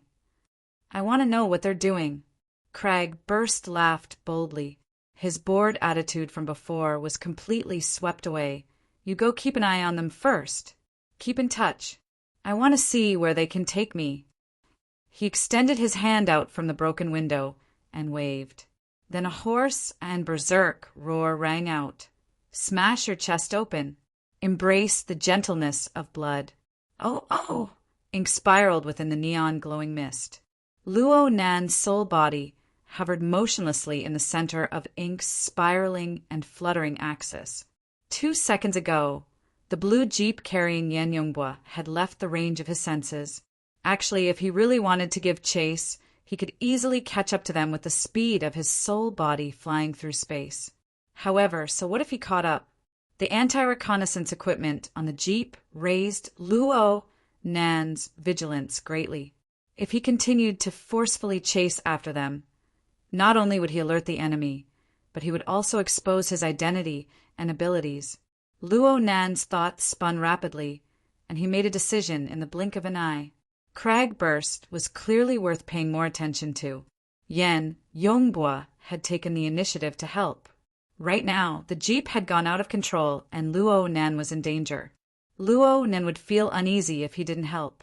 Also, Luo Nan was quite concerned about that mechanical bug. Luo Nan's soul body suddenly descended, carrying Ink as it chased behind the Tiger Burst Jeep. The Tiger Burst Jeep maintained a stable speed, and its direction was the same from start to finish. The Jeep continued to descend after changing tracks twice to switch traffic layers. The tyrannical body of the Jeep continuously ran parallel to several low-altitude public transport vehicles. They intersected and plunged head first into the suddenly dimmed layer. The Jeep passed through the dividing line between light and darkness. The clamor of the metropolis was suddenly separated by a layer in everyone's senses. Even the heavy metal vibrating within the Jeep seemed to be rendered with a layer of irritation. The Jeep's headlights cut through the outer walls of the surrounding buildings. The damaged outer walls, the messy graffiti, and some suspicious black and red colors converged together. The recycling layer! Due to the phototaxis of living things, people would always yearn for areas with fresh air and sunlight. This was especially true in the bustling area of the city center. The skyscrapers were dense, and the low-altitude transportation network extended in all directions. The residents of the city would go up and down. Sometimes they wouldn't truly set foot on the ground for several years. A low-altitude public transport 30 meters above the ground was already the limit for most people to descend. This was how the high-altitude race got their name. The problem was that Xia City was an enormous city with a population of 200 million. It never had the qualifications to waste space. It was inevitable that there would be some people within the population of 200 million who had to survive in the dark and damp space of the lower levels. Without a doubt, this was the slum of the modern city. It was the recycling layer that specialized in disposing of the city's trash. To a certain degree, it was also a place where gangs gathered outside the law. The Tiger Burst Jeep roared as it charged down from the upper levels. It practically instantly attracted the gazes of a large number of professionals in this gloomy space. A sharp whistling sound rang out. Between the buildings, within the ever-narrowing alleys, high-powered, modified motorcycles started up one after another. They sped along at high speed. People of all shapes and sizes on the motorcycles brandished malevolent spiked clubs, chains, and of course, firearms. They howled and cursed at the jeep that was still advancing along the light rail in midair. At the same time, they were also looking forward to it. Chapter 103. The light rail ahead has been destroyed. Automatically switching to off-road mode. The car's AI automatically issued an order. Several seconds later, the enormous Tiger Burst Jeep slid down from the final port. Its 4 wheels landed on the ground, and it rolled over the primitive and shabby asphalt road as it continued forward. 20 to 30 people had already gathered together. They were the nearby gangs and motorcycle gang members. They cheered in unison. There were even more daring people who sped up and used their spikes to push against the side of the Jeep. They sped up, leaving behind clear and distorted scratches on the Jeep's body. And when they passed by the car window, they made a humiliating gesture towards Cragburst. "You pig flaunting your wealth." I'm going to poke your ass until it explodes. Cragburst cracked a smile and returned the same gesture. Come. I'm afraid you're not tough enough. The curses outside grew even louder, but Cragburst didn't care in the slightest. He looked all around him, comparing the surroundings to his memories from his early years. If he remembered correctly, the road the Jeep was driving on had nearly 30 years of history. It was originally designed to be some sort of main road in the city. Moreover, it was connected to some transportation route in the wilderness. It was a two-way road with 12 lanes. No matter how you looked at it, it was a fairly high standard. But in the decades that followed, enormous changes occurred in the city's planning. Countless skyscrapers rose from the ground, and their shadows covered the road from all sides. The buildings protruded horizontally, cutting the enormous road into fragments. They completely covered the sky above the road. Following the complete abandonment of the management of the recycling stratum, this road could only be submerged in the layers of shadows of the skyscrapers. The illegal buildings of the surrounding residents wantonly covered both sides of the road. At this moment, there were countless eyes within those grotesquely shaped buildings. They stared intently at the Jeep that whistled past. It was hard to understand what they meant. So many years have passed, and this damned place is still a mess. What are the gangs in charge of this area doing? Cragburst placed his arm across the empty car window frame and shouted towards the outside. Hey, whose territory is this? Don't you guys usually clean up? The gang members outside the Jeep paused for a moment. Then their threats and curses grew louder by more than 10 times. There were already people who couldn't bear it any longer. They drove their motorcycles closer, and the sound of air being cut rang out. A thick and long steel chain lashed through the car window. It was a force that could split a person's skull open. Cragburst just lifted his arm and let the chain smash against it. He even coiled it twice before swinging it slightly. The person who attacked was like a kite that had lost control. He flew from his beloved high-displacement motorcycle and was smashed horizontally. This was too ruthless. The motorcycles at the back couldn't dodge in time. In an instant, half of the motorcycles were flipped over. It was a mess. Modified humans. No one knew who shouted this, but the motorcycles that accompanied them all the way dispersed. Some people had already braked and stopped on the spot, no longer following them. But at this moment, a motorcycle that was originally behind them sped up and soon ran alongside the off-road vehicle. The rider grinned maliciously at the car, raised the thick barrel with one hand, and pulled the trigger. The classic shotgun instantly ejected 12 8mm tungsten alloy pellets, covering the entire front of the carriage. Without even looking at the result, the knight swung his arm and loaded the gun. He was about to do it again, but when he raised the muzzle of the gun once more, what met the muzzle was Cragburst's malevolent smile. Cragburst's face was completely unharmed. There was a muffled bang as the rider flew up from the motorcycle. He crossed 8 lanes of traffic and flew into the illegal buildings at the far end. Cragburst leapt out from the car window and took his place. He sat steadily on the motorcycle and snatched the classic shotgun. He roared and used the shotgun like an iron rod. He rushed forward and rushed back, knocking down a group of reckless gangsters in the blink of an eye. He had been cooped up in the car for over 10 minutes, acting as a moving prisoner. That feeling wasn't good at all. The motorcycle beneath him was a bit small compared to his body size, but the feeling of being able to move according to his will and move at will was really great.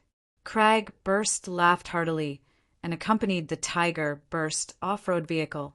He roared to his heart's content along with the surging melody. As the vehicle advanced forward, the gangsters who had fallen to the ground quickly disappeared without a trace. Only Cragburst and the off-road vehicle remained on the road for a time. Cragburst was singing to his heart's content when he suddenly stooped down and accelerated without any warning. He pulled away at least a body's length of distance in an instant.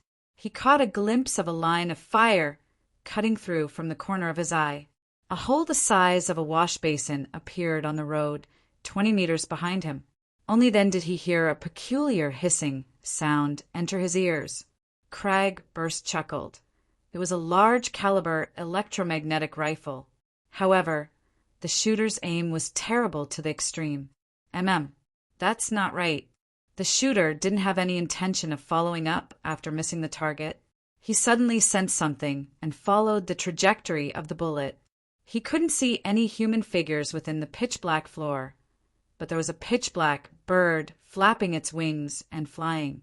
Crag burst grinned and transmitted through the hexa ear. Where's the division of labor? Where's the trust? Speaking of which, you should be pretty good at scouting. How about we go back and give the wilderness a try? Then you need to be prepared to be tricked. Luo Nan casually replied.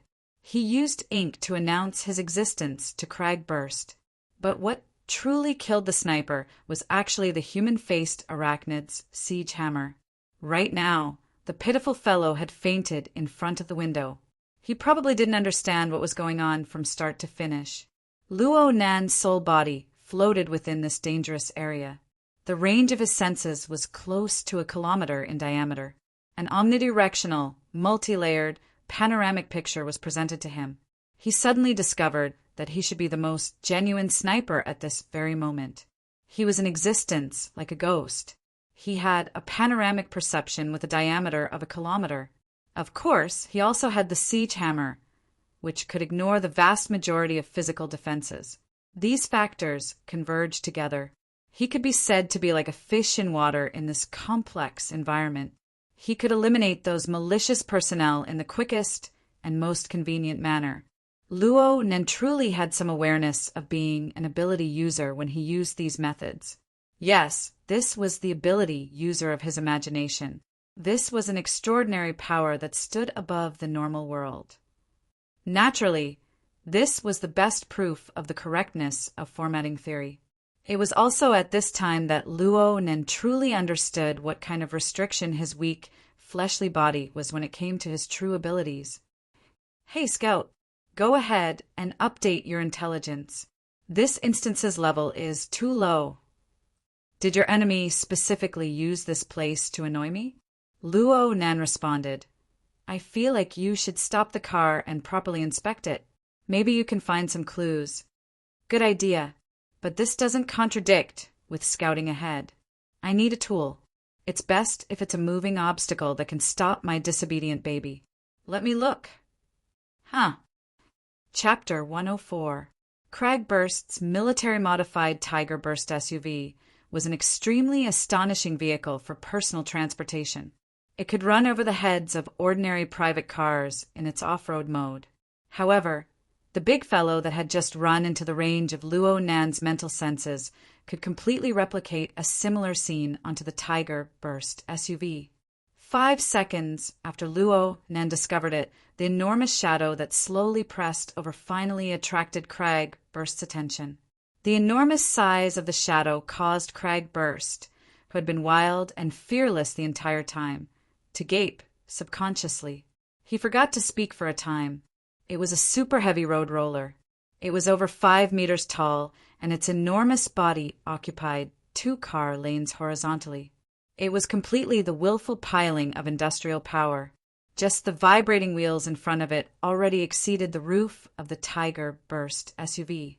Perhaps this big fellow was a large tool used in the construction of this main road back in the day. Its appearance was already extremely old. The driver's compartment was already missing its top, and its entire body was covered in grotesque graffiti. However, it had undergone certain modifications. Long and sharp blades were installed on both sides of the vibrating wheels. This allowed it to cover the width of over 4 car lanes. The weight of the vehicle was at least 50 tons.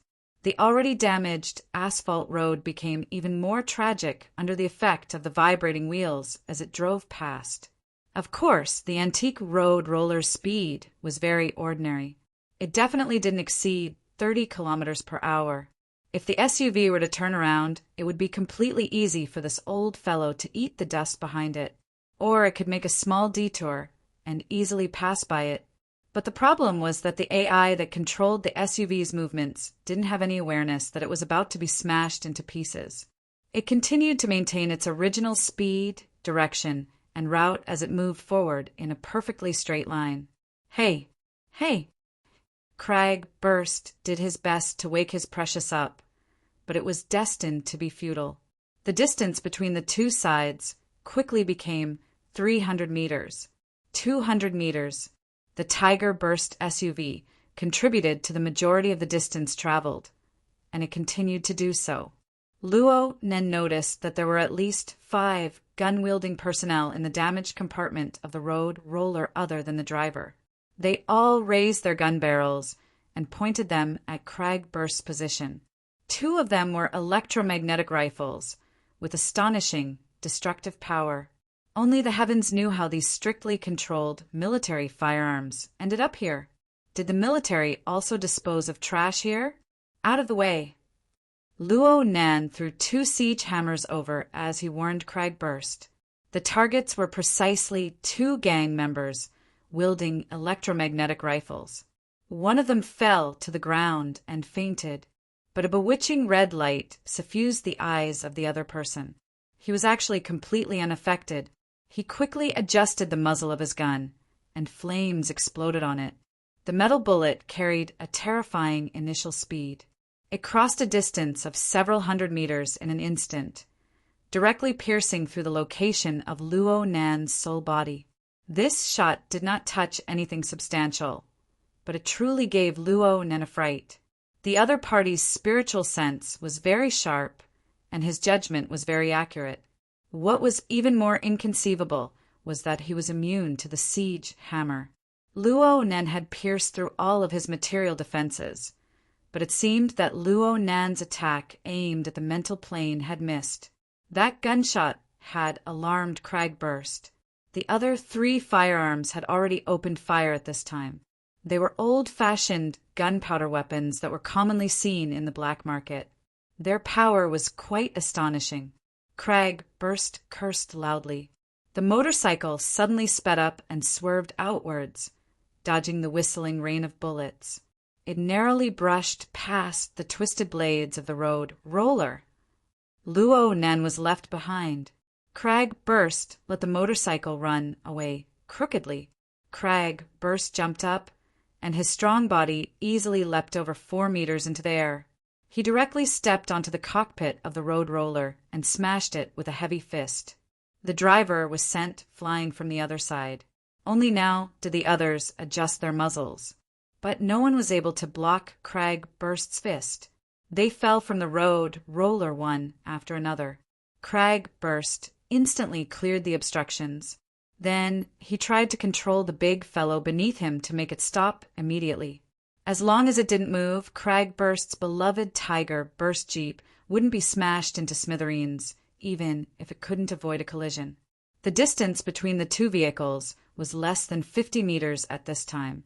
A collision and a crushing would only take 2 or 3 seconds. Craig Burst had operated this type of large-scale machine before. He felt that he could do it. But then Luo Nan's sharp warning sound penetrated the bottom of his heart in the form of psychic waves. Dodge! Luo Nan's lack of professionalism was completely exposed at this critical moment. Though he gave a warning, he didn't indicate the direction of danger. Craig Burst needed to make his own judgment. Fortunately, Craig Burst had ample experience. He was able to discern the degree of danger from Luo Nan's hasty attitude. He didn't hesitate at all and leaped out from the cockpit. He didn't even stop on the road roller. He just flipped over. A plump metal pineapple was tossed into the air at nearly the same time as his movements. It fell right into the cockpit. F***CKME. Craig Burst was shocked when he saw this scene from the corner of his eyes. A grenade. And it was a defensive grenade with the most terrifying killing radius. This sort of crude, old-fashioned weapon had an enormous destructive power. It still had a certain place in the military. It could receive miraculous effects in special situations. The grenade was clearly pressed in someone's hand. The person had calculated the time to ignite it. It exploded with a bang while still in midair. Over 1,000 shrapnel were like a whistling storm, covering a vast space of 50 meters. With such an astonishing killing radius, even the gang members who had just fallen from the car were swept up. They screamed miserably. Cragburst wasn't known for his agility, but his mind worked quickly. He borrowed the force to rebound just as his body landed on the ground. He caught up to the road roller with a stride and stuck his body to the side of the car. His series of judgments couldn't be said to be incorrect, but someone was waiting for him here. A fist came smashing straight at him. The fist speed and timing were all grasped to the peak of perfection. But the most shocking thing was the inconceivable weight. Cragburst received it with a single hand, but his entire upper arm was forcibly deflected. He could only watch helplessly as the heavy fist smashed into the side of his face. Cragburst soared into the air amidst the flying shrapnel and tumbled to a spot a dozen meters behind the road roller. An enormous rumbling sound came from right in front of the road roller at this time. The 5-ton Tiger burst Jeep collided with the 50-ton road roller at a speed of nearly 100 kilometers per hour. The former's kinetic energy was reduced to zero in an instant. The front of the car caved in and parts exploded in the air. It was a tragic sight to behold. Although the road roller didn't immediately roll over the Jeep, it maintained its previous speed after a slight pause. It continued to push the scrapped Jeep forward. More and more parts of the Jeep were swept up by the vibrating wheels. It seemed that the most miserable fate was unavoidable. Luo Nen had witnessed everything that had happened before and after the road roller. He was stunned for a time, but at this moment his attention was placed on the person who had caused all of this. Yes, it was the person who had ignored the human-faced arachnid's siege hammer attack. The person who had played dead when Cragburst boarded the car. Then the person who had tossed out a defensive grenade and seized the opportunity to strike Cragburst down with a heavy punch. Now the person had jumped from the road roller onto the Tiger Burst Jeep. Chapter 105. Luo Nan was already able to clearly see the person's appearance. He was a white man, a rare sight in Xia City. He looked to be in his 40s, maybe a bit older. The scars on his face showed that he had been through a lot. Of course, Luo Nan had a deeper impression of this person's left eye. It was a mechanical eye. If one looked closely, they would find that there were no decorations on it. The cold metal structure, as well as the red light in the center that made one's heart tremble, made it difficult for one to treat it with a normal heart. This guy isn't a normal human. Luo Nan's mental senses had been covering the target this entire time. He discovered that this person's appearance was just as it indicated. The metal composition and related structures on this person's body were far greater than that of a normal person. They're modified humans, right? Cough, cough, damn it. Cragburst's voice came through the hexa ear. Cragburst had been struck down from the car by a fist and had been covered by the destructive shrapnel of the grenade. If Cragburst had been a normal person, he would have died a long time ago. However, Cragburst had reported his safety to Luo Nan at the first instant. Cragburst also understood the relevant information of the enemy, displaying his robust physique and experienced. Modified humans? Luo Nan had some understanding of the relevant concepts. He saw that there was still some time before Cragburst would catch up, so he used his senses to scan in greater detail while exchanging information with Cragburst. You're saying that he's like the military's mechanical warriors? What mech warrior? He's just a modified human. There's no other way to describe it. And this modification has been abolished for almost 20 years, at least on the surface. Is he over 40 years old? Yeah, pretty much. That should be it. He's pretty good at using military equipment, and he's pretty good at scamming people. But a guy like him must have special privileges. He has to report to the SCA every year. Why is he here? Cragburst felt that this was incomprehensible, and so did Luo Nan.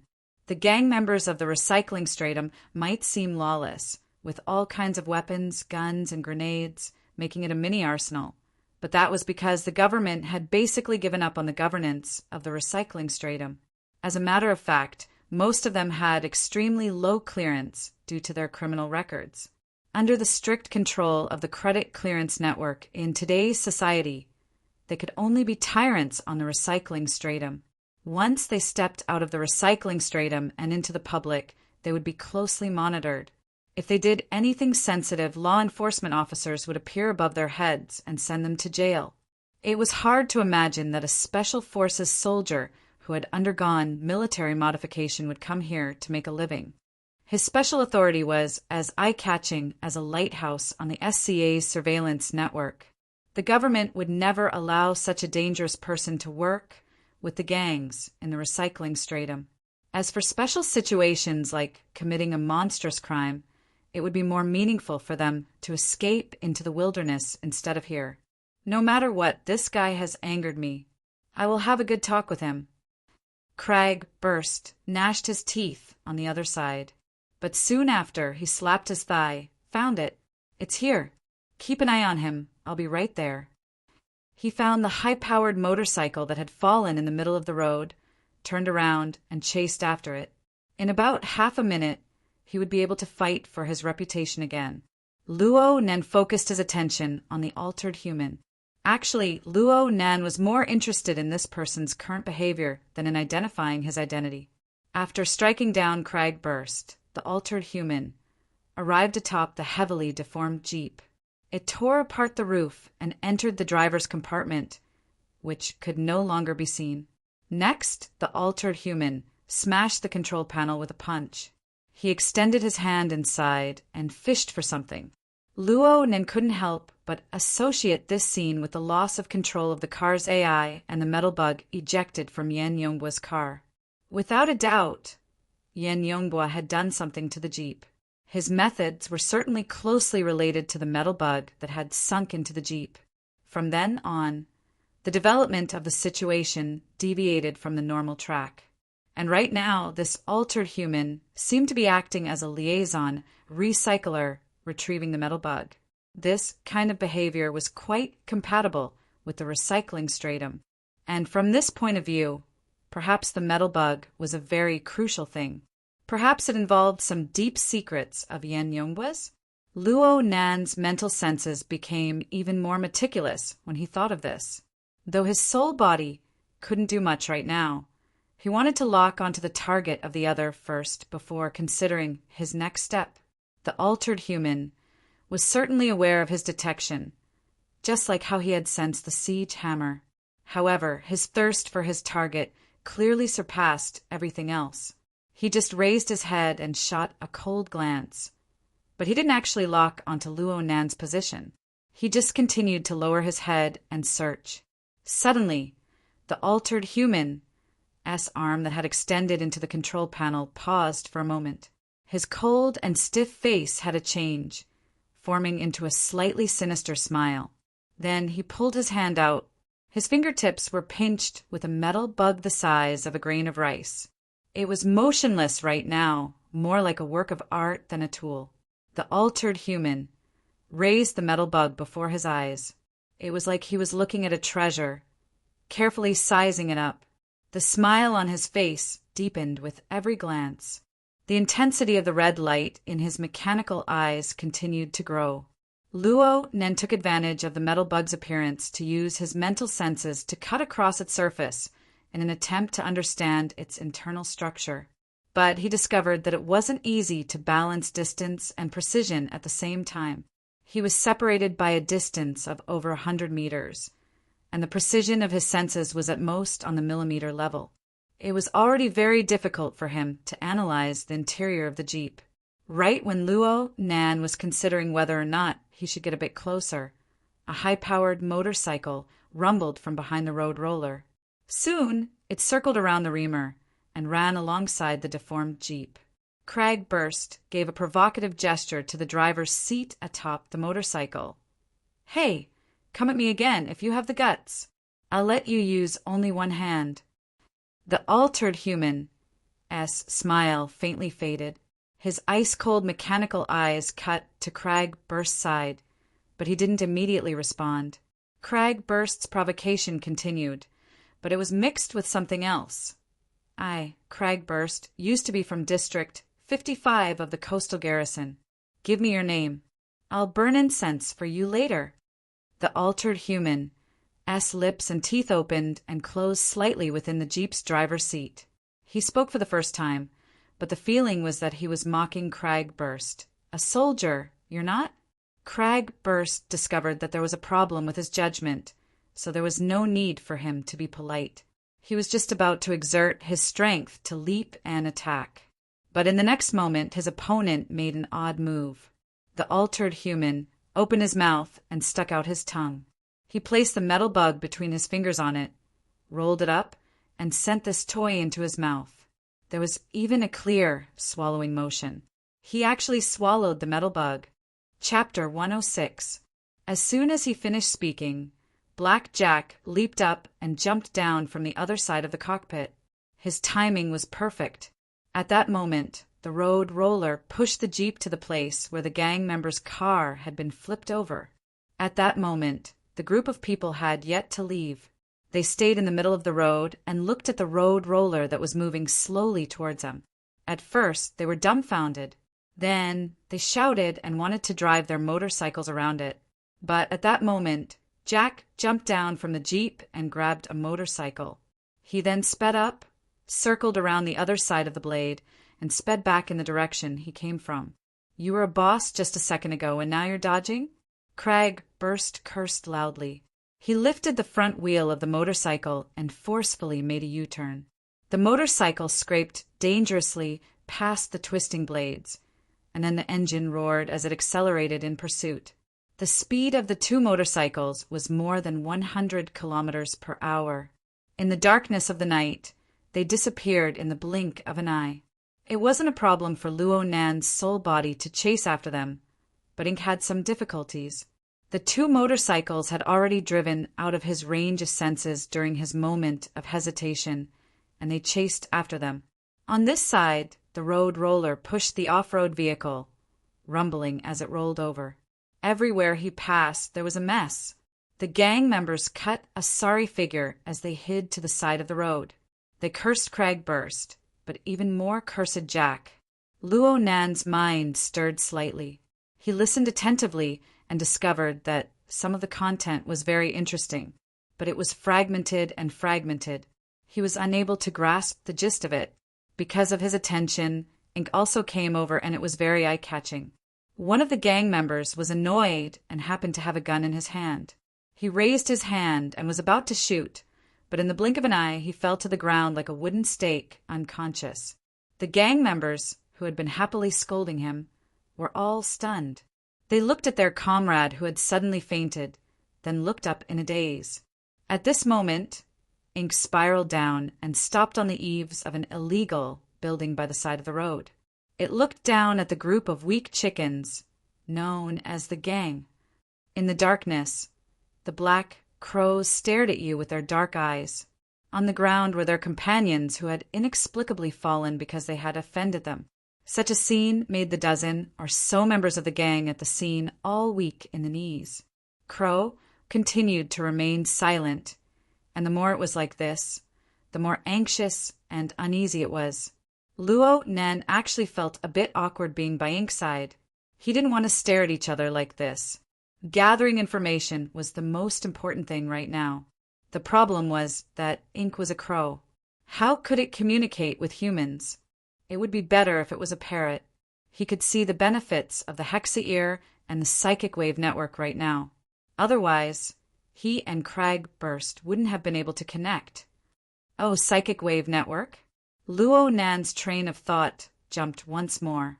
If it was just a network connection, then the heavily chained crow within the format pyramid would also count?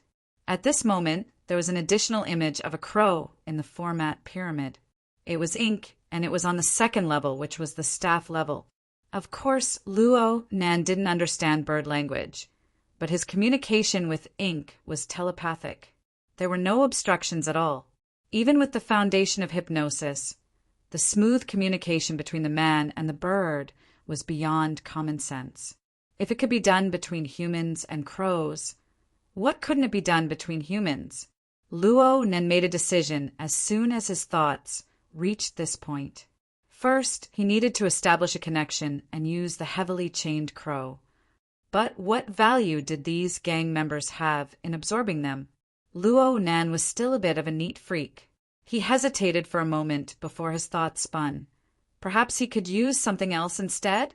The human-faced arachnids, gloomy, cold, and bizarre gaze swept across the group of gang members. Of course, none of the gang members were able to see the human-faced arachnid, but being targeted by that bizarre crow was enough to make them panic. The group of people were stuck between a rock and a hard place when the crow suddenly spread its wings and screeched. It was hoarse and unpleasant to listen to, causing everyone to shiver. More importantly, a weak yet inexplicably clear voice directly rang out in the depths of their minds at the same time this screech rang out. It coiled at the bottom of their hearts. I ask. You answer. Oh my God! Miserable and panic-stricken cries rang out. Some people turned around and ran. At the same time, there were also people who didn't make a sound. Their eyes rolled back as they fell to the ground. This time Luo Nan really didn't do anything. This brother was the one who fainted from fright. Of course, the gang members who tried to escape soon received a siege hammer that was neither light nor heavy. They didn't faint, but they were in great pain. They fell to the ground, clutching their heads as they screeched. From start to finish, they saw this savage and bizarre scene. The gang members literally froze to death on the spot. Monsters, mutants, black technology. All sorts of absurd thoughts came and went, but they really didn't dare to move their feet. The road roller rumbled away into the distance, gradually disappearing. The road surface was silent for a time. I ask. You answer. Luo Nan repeated his previous words. At the same time, he was also paying attention to the changes in the format pyramid. The human-faced arachnid was located on the technician level. It was currently the center of all the changes. Following Luo Nan's decision, this dark-sided species spat out a spider, silk-like thread, projecting it into the turbid flow of emotions. The human-faced arachnid was like a skilled fisherman. It used the spider silk to hook up fish one after another. It tossed them to the lowest level of the format pyramid to stand side by side with the images of Xie Jinping and Cat Eyes. However, they were much fainter. They were like fragile bubbles that could burst at any time. In the real world, there were over a dozen gang members. Without exception, all of them were brought under the control of the human-faced arachnid. There was nothing that could be easier than this when the emotions of fear spread wantonly. As the mastermind behind the scenes, this was the first time Luo Nan saw how the human-faced arachnid controlled its target. He was stupefied for a time, so it was actually this simple. In any case, with the establishment of the local area network and the formation of the mental connection, the following matters would be much easier. A spiritual wave was transmitted from the Hexa ear approximately 2 minutes later. Crag Burst had taken the initiative to contact him. Fuck. Scout, where have you been? Luo Nan was able to guess the result just by listening to the emotions in her voice. You lost them. That black rat. He can't do anything else, but his ability to dig holes in alleys is top-notch, and he even shot from the back. Hey, where's the scouting ahead? Your speed is over 100. I can't keep up. Of course, Crow wasn't able to keep up. Luo Nan obviously wouldn't explain this to Crag Burst. F*CK, F*CK, F*CK, F*CK. Crag Burst let out a string of expletives. You need to pick a useful one for your spirit attachment. You need to be fast. Something like a peregrine falcon or a spear falcon. Aren't they all good? What's with a crow? Luo Nan didn't get angry despite Crag Burst's complaints. The more Crag Burst complained like this, the more it showed that this big guy who came from the military didn't treat Luo Nan as an outsider. Moreover, Crag Burst began to trust and rely on Luo Nan's abilities. This was a very good start. Sure enough, Crag Burst came to his senses and felt embarrassed. He coughed twice. Since I know you have this ability, I'll help you buy a good bird from the society later. As long as the price is right, it's not impossible to get a mutant. Sure, you can help me pick one later. Chapter 107. Who the hell knows where I am? Let me look at the map. Oh, Riverwood District's Deshang building. The top looks bright and fresh, but the bottom looks like this? Deshang? Luo Nan remembered that this was the information he had just obtained. It looked like Crag Burst's pursuit ability couldn't be underestimated. They were already very close to their final target. Wait a moment. I'll be right there. Ink soared into the sky, shuttling back and forth between the intersecting buildings. Luo Nan's soul body rode the human-faced arachnid to the side. The crow's flying speed was really too slow. The human-faced arachnid didn't even use a third of its strength. It followed leisurely and leisurely. Luo Nan didn't put any energy into flying. Instead, he used the panoramic view of his mental senses to observe this dark place that he had heard of for a long time but had never set foot in. The turbid night of the recycling stratum gave him a very subtle feeling. At the very least, he didn't have too many experiences of flying in the night sky. It was more like he was swimming in a stream. And as time passed, the panoramic view cut open the deepest parts of this area and presented them before his eyes. This feeling continued to deepen and mutate. It wasn't just water. It was sewage. Everything presented in the panoramic view. The concrete details were far too jumbled and messy. There was no time to analyze them one by one. However, the things that were briefly scanned, such as gangs, prostitutes, drug dealers, casinos, and the abstractions of violence, lust, greed, numbness, and so on, interweaved and dyed together to form countless turbid colors that splashed over his head and face. Everything converged into a roaring, turbid current that washed over the entire recycling stratum. It converged into the surging tide of emotions that drowned the entire Xia city. In the end, this was just a tributary. It was a bit dirtier. The human-faced arachnid was quite comfortable in this environment. It was like a fish in water. But soon Luo Nan discovered that the human-faced arachnid wandered in the turbid current of emotions. It had a slight appetite. Weren't these turbid negative emotions the food it craved the most in the past? This fellow relied on these sorts of things to grow stronger and stronger. But right now it seemed to be disdainful. Luo Nan tried to communicate with the human-faced arachnid. His analysis of the human-faced arachnid's information was far from complete. If he forced himself to understand it, there would be a lot of confusion and ambiguity. In the end, he could only confirm one thing. The human-faced arachnid had already undergone a certain level of evolution, so much so that its original food was no longer able to satisfy its needs. After all, there was no fish that relied on drinking water to survive. Perhaps the evolution of the human-faced arachnid was equivalent to a transition from a plankton to a fish. Should he congratulate her? Right when Luo Nan was racking his brains over the problem of the human-faced arachnid eating, the Deshang building was already in sight. Crag Burst had been waiting impatiently for a long time. Right now, he was standing on the 10th floor of the skyscraper, gazing into the distance. When he saw Ink flying over, he waved his hand excitedly from afar. "Hurry, I found an entrance here." Ink flapped its wings, searching for a place to land. How could Crag Burst wait any longer? He pointed to his shoulder and said, "Over here, I guarantee your safety." Luo Nan wasn't polite with him. He gave Ink an order and directly descended onto Crag Burst's shoulder. Immediately, the two of them began to exchange information. Everything below the 30th floor of the building, including the underground buildings, has a zigzag structure. The division between the inside and the outside is actually an isolation zone. Many of the buildings adjacent to the recycling stratum are built like this. Crag Burst had researched quite a bit of information while he was waiting. The isolation zone is a one-way passageway. Security is tight and all permissions are locked down. There are no normal channels to enter the business district of the building from the recycling stratum. It's the same no matter who it is. Outside of the isolation zone is the world of the gangs.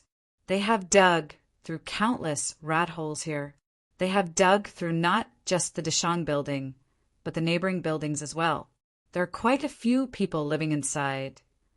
Luo Nan listened to Cragburst's chatter and matched this part of the situation with his own understanding of the information. He organized his words and said, "According to the information I've obtained, there is an underground fighting arena here in the Deshang building. People often come here to participate in gambling fights. Many of them are big and wealthy guests who throw money away. Jack is the ace host and referee of the fighting arena. He might also be one of the bosses behind the scenes. Underground fighting." Cragburst's interest was immediately piqued when he heard the word fighting. "How come I've never heard of this before? I've been to practically all the fighting arenas in Xia City, public, private, legal, and illegal. It's probably because this place is reserved for minors." The periphery of the Deshang building's isolation zone was just as Cragburst said. It was dirty, messy, and crisscrossed with dark tunnels. Luo Nan was able to obtain a lot of useful information from the mouths of the gang members. In addition to the panoramic image support of his mental senses, Luo Nan was able to move more smoothly and freely than the gangs entrenched here. Cragburst originally had a belly full of anger because he was unsuccessful in his pursuit of Jack. He wanted to vent, but he never expected that Luo Nan would just cheat and open the map the moment he arrived. He only saw the shadows of the gang members chasing and weaving their way in and out, but he could only eat the dust from behind. The number of people he actually met was few and far between.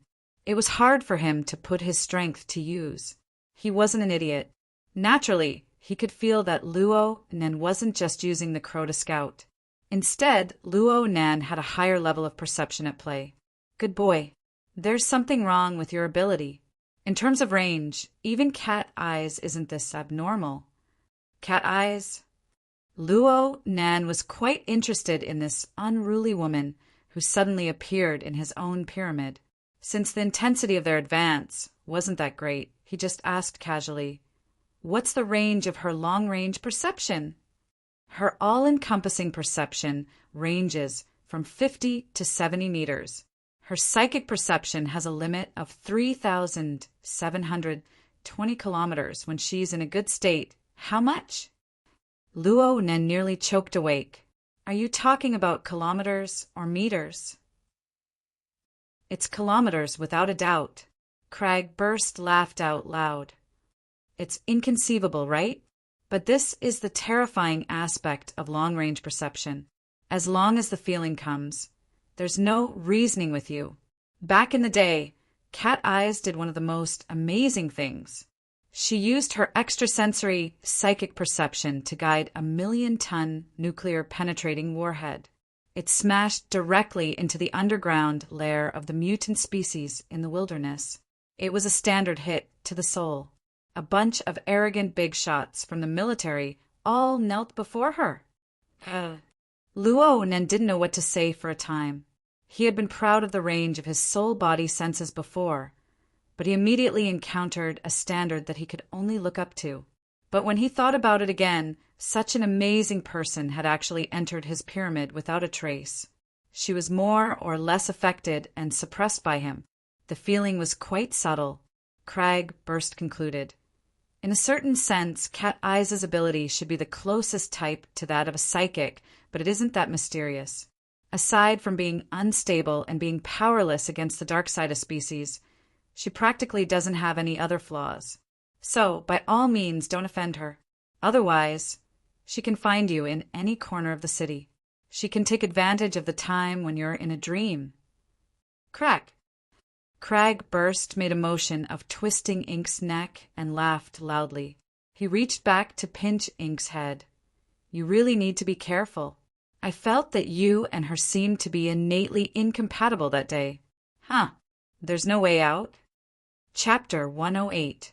The other side of the wall is the quarantine area. There's also an underground fighting arena.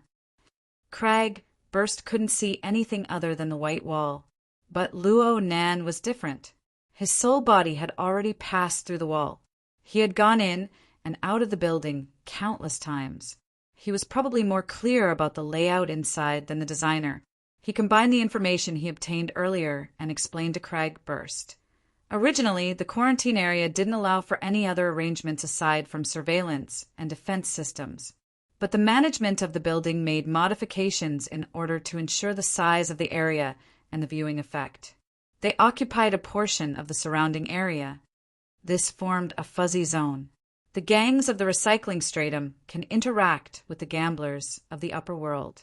One side pays in money, and the other side pays in manpower. Jack is one of the true controllers of this fuzzy zone.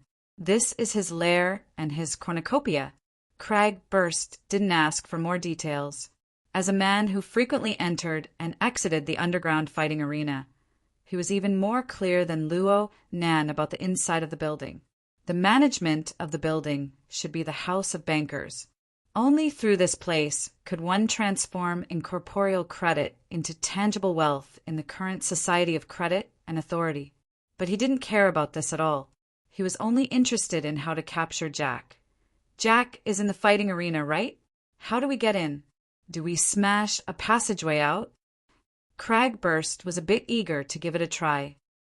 This is a passageway. It's used for emergency evacuation.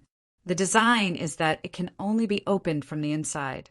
Luo Nan let ink flap its wings to wake up this bro, whose brain was filled with violence. The problem was that it was completely ineffective. Roar, roar. Let's be a bit more direct. Watch me. No. Wait. Wait a few more seconds. Luo Nan's voice had yet to fall when the white wall in front of him slid to one side. The inner layer of steel plates slid in the opposite direction. Only then did the ice-cold metal wall appear. But this wall also split open from the middle, revealing a dimly lit passageway. 3 layers of protection, especially the last layer that was 10 centimeters thick, made Crag Burst speechless for a time. He didn't bring up using violence to open a passageway again. As for the passageway in front of them, it wasn't too long. One could see to the end with a glance. The door on the other side was half open.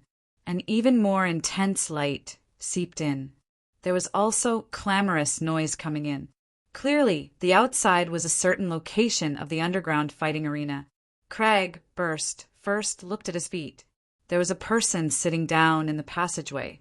The person was already unconscious. He turned his head and looked around. Soon he found that there was a password plate on top of the man's head. The corresponding screen showed that the password plate had been successfully opened. Your mole. Crag Burst quickly corrected this preposterous thought, but the following conjecture was even more preposterous to him. Don't tell me that you controlled this guy through the wall and made him open the door. Bullseye. Speaking of which, the effects of hypnosis combined with the human-faced arachnid's fishing technique were quite decent. Luo Nan just chuckled through the hexa ear, maintaining a bit of a sense of mystery. He indicated to Crag Burst to close this emergency passageway. This place was certainly connected to the control room. Though they couldn't hide it for too long, they could hide it for as long as they could. What the hell? This isn't just spirit attachment. It's some kind of ability enhancement. Actually, you can let the crow have some of your abilities, right? Do you have wizard blood? Or do you come from some secret order? Crag Burst's thoughts were getting more and more outrageous. Luo Nan was really worried that the words his soul is in an out-of-body state would come out of Crag Burst's mouth. Luo Nan could only interrupt Crag Burst once more. Let's speed things up. It's very likely that Jack is only using this place as a transit point. The isolated area can't enter the business district of Dishang Building, but there's a direct passageway to the upper city district. Crag Burst immediately shut his mouth. He simply cleaned up the scene and passed through the passageway. There was a circular hallway outside. The curvature was extremely obvious, making people feel that the space was indeed limited.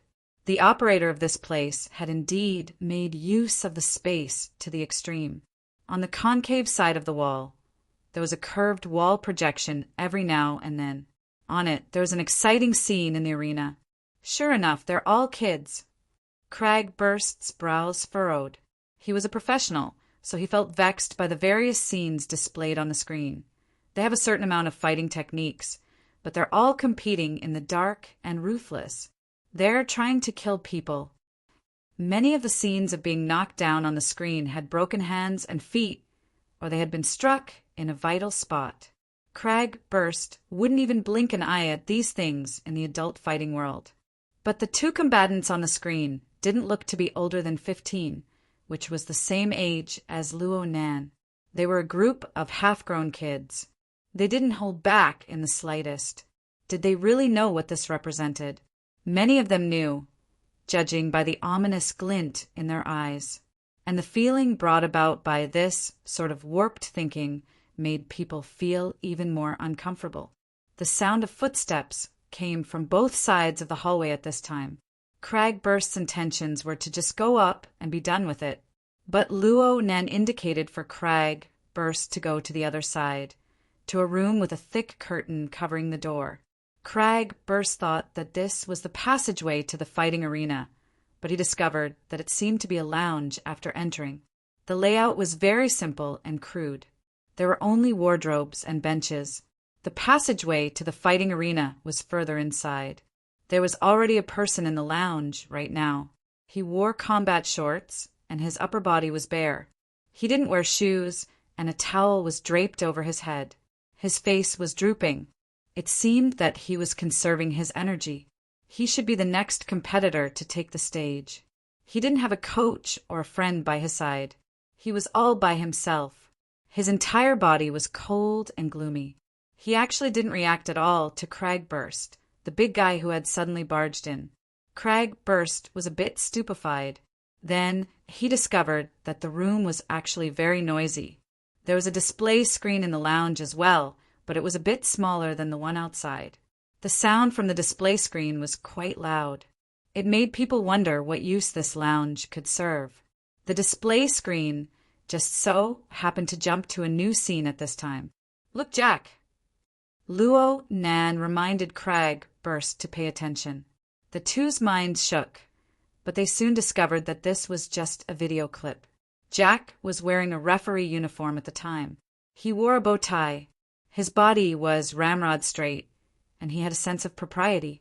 Aside from the unsightly scars on his face, he looked more like a noble steward than a referee. It was no wonder that his hosting and refereeing were so popular. This match isn't bad. Cragburst used a professional gaze to evaluate the tall and skinny one. His foundation is very solid.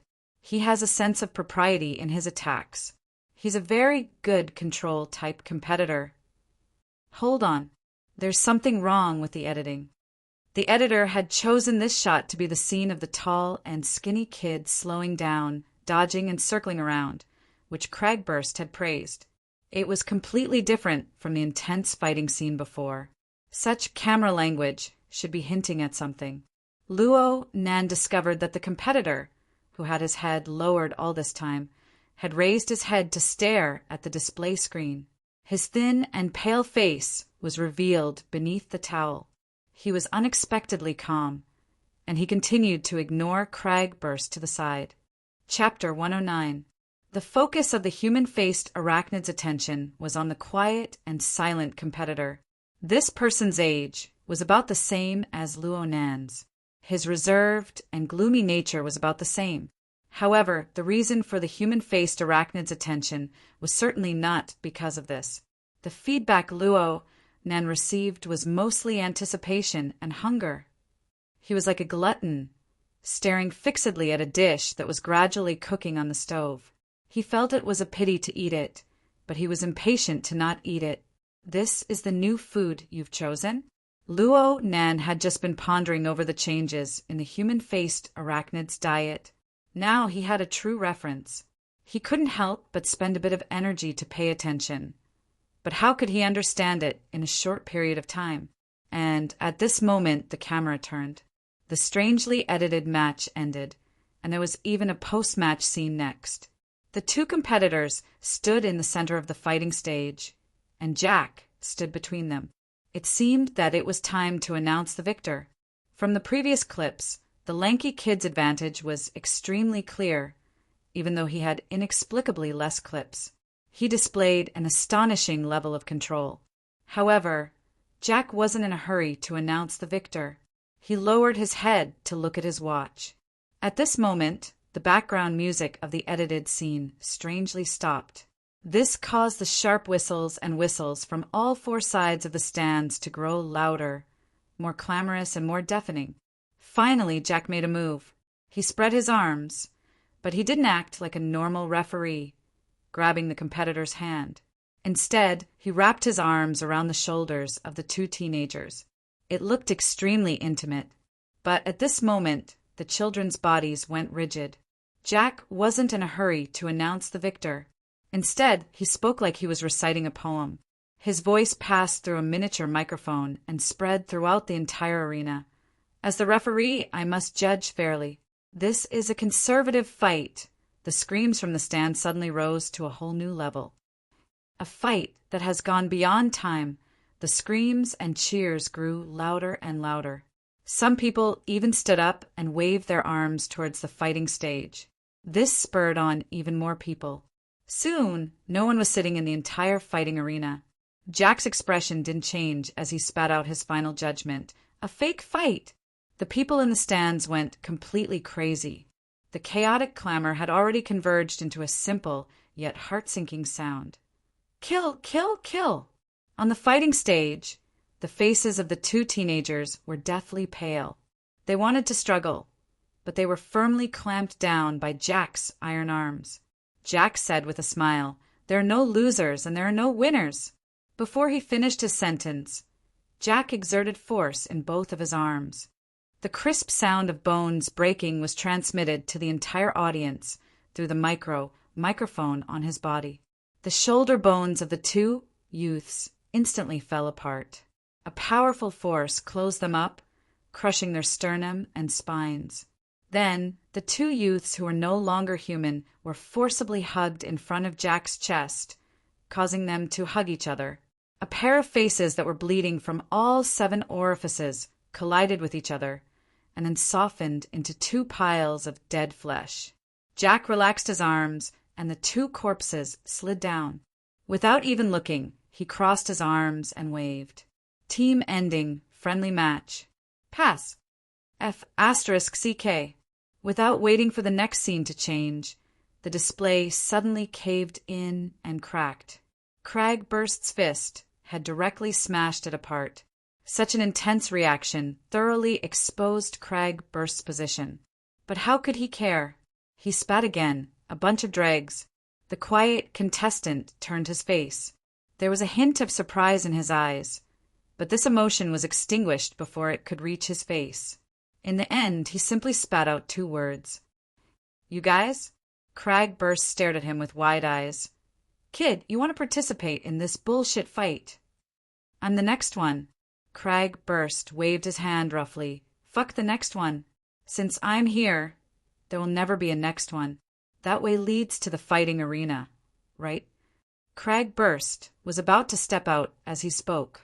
Not only was his sense of justice bursting, but the things that happened in this fighting arena made him, a fighting enthusiast, feel disgusted. Luo Nan helplessly called for Cragburst to stop when he saw that Cragburst was about to smash the fighting arena to pieces. This was already completely out of line with their original intentions, okay? I'm willing to bet that as soon as you enter the arena, Jack will immediately disappear without a trace. Even if you knock over everyone in the arena, what's the point of letting this murderer escape? That's the problem with your scouting. Why haven't you found that black-skinned rat yet? Cragburst made the same mistake as Luo Nan in his excitement. He forgot that he was communicating through the psychic wave network and directly spoke. The quiet competitor saw that Cragburst was talking to the air. His eyes streaked across the air and didn't see anything else. In the end, His eyes stopped on the crow on Cragburst's shoulder. He opened his mouth, a little hesitant, but finally said, "Sir, are you talking to the crows?" Cragburst stared blankly for a moment. He turned his head to look and said, baffled, "Yeah." Cragburst regretted it as soon as the words left his mouth. Such a reply was too stupid, but at that moment the quiet contestant, who had been expressionless all this while, actually smiled. "So it's Mr. Crow. Can I talk to him too?" A slightly shaky smile and surprisingly childish words blossomed in the narrow lounge. It was also at this time that Cragburst and Luo Nen truly and clearly realized that this fighter, who was about to walk onto the fighting stage and receive fatal adjudication, was truly just a half-grown child. At the same time, the deathly still eyes of the 15 or 16-year-old boy in front of him flashed slightly. His entire body's life, force, and spiritual energy rippled out from his long and narrow eyes. Cragburst didn't know what to say when faced with such a face. In the end, he could only shrug his shoulders. Fine, if he's willing. Borrowing the force of Cragburst's shrug, ink flew and jumped, landing directly on the arm of the quiet contestant. Of course, this was under Luo Nan's indication. Oh, the quiet contestant was delighted by Ink's intelligence. Then he slightly straightened up and bowed very solemnly toward Ink. "My name is Ruewin. They call me Marauder, but I'm nothing more than a crow. This is my 100th match, and it's also my last match. I hope that Mr. Crow can give me his blessings." This time, there were a few more words. Luo Nen discovered that the quiet contestant was called Ruewin, right? His voice was quite special. It seemed that his voice hadn't gone through puberty yet. There was a bit of sharpness within the hoarseness, and there was a natural resonance of breath. It was very unique. It made people feel that if he were to sing, he would be quite good. That Cragburst didn't quite understand.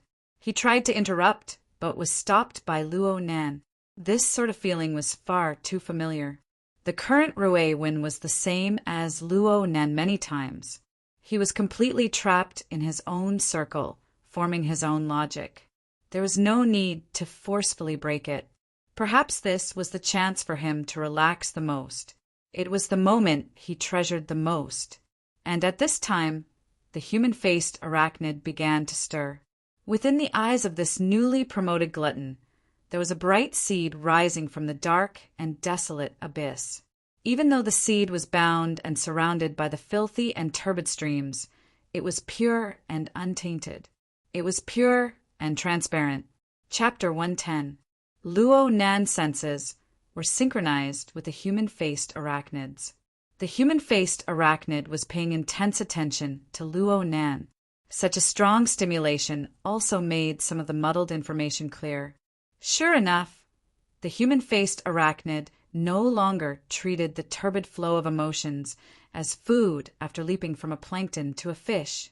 What it was truly interested in right now was the spiritual seed that undulated up and down within the turbid flow. In reality, it was something that lived within the turbid flow of emotions, yet it was completely different from the turbid flow. It was something that possessed more vitality. It wasn't easy to form such a spiritual seed.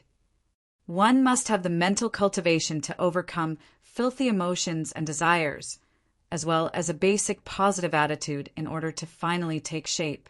Just like Ruewin, he had only been in embryonic form a long time ago. It wasn't until he spoke to Mr. Crow that he broke free from his deathly still and cold state of mind. Only then did this spiritual seed finally sublimate and leap to a new level. Cragburst actually had a similar spiritual seed as well, but it was hidden deep within his powerful magma-like life force. It wasn't as pure and transparent as Ruewin's. From the perspective of the human-faced arachnid, the spiritual seed was an incomparable delicacy. Swallowing the spiritual seed was both a form of eating and evolution. Its evolution method was very lethal. It basically used the vitality and spirituality of others as nourishment. Its path of evolution was built on the foundation of destroying the hopes of others. Without a doubt, the human-faced arachnid was an existence that was evil to the extreme. Even if Luo Nen relied on its strength to a large degree, he would not deny this point. Although he did not deny it, it did not mean that he would allow it. Otherwise, what was the difference between it and the human-faced arachnid? Luo Nan's complete control over the human-faced arachnid was displayed without restraint. No matter how intense the human-faced arachnid's desire to eat was, the heavily chained crow shook, and it had to be well behaved. At this moment, someone walked in from the passageway that led to the fighting arena. The moment the door opened, the noise from the fighting arena almost overwhelmed the small resting room. Fortunately, it was quickly isolated again. That person said loudly, "Rue Win, get ready to go on stage." The incomparable 100th match. Who are you?" "Your grandfather."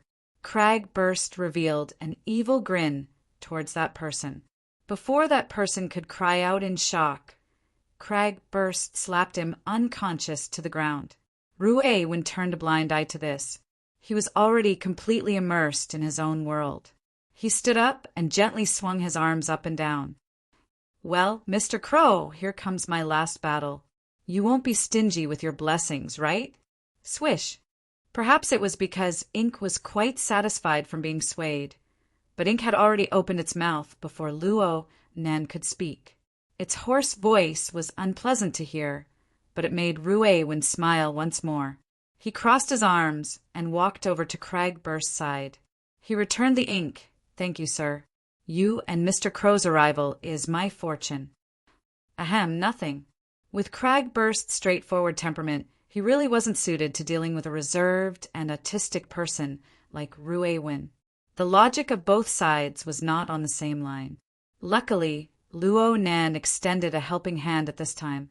He gave Cragburst some advice, allowing Cragburst to ask for information.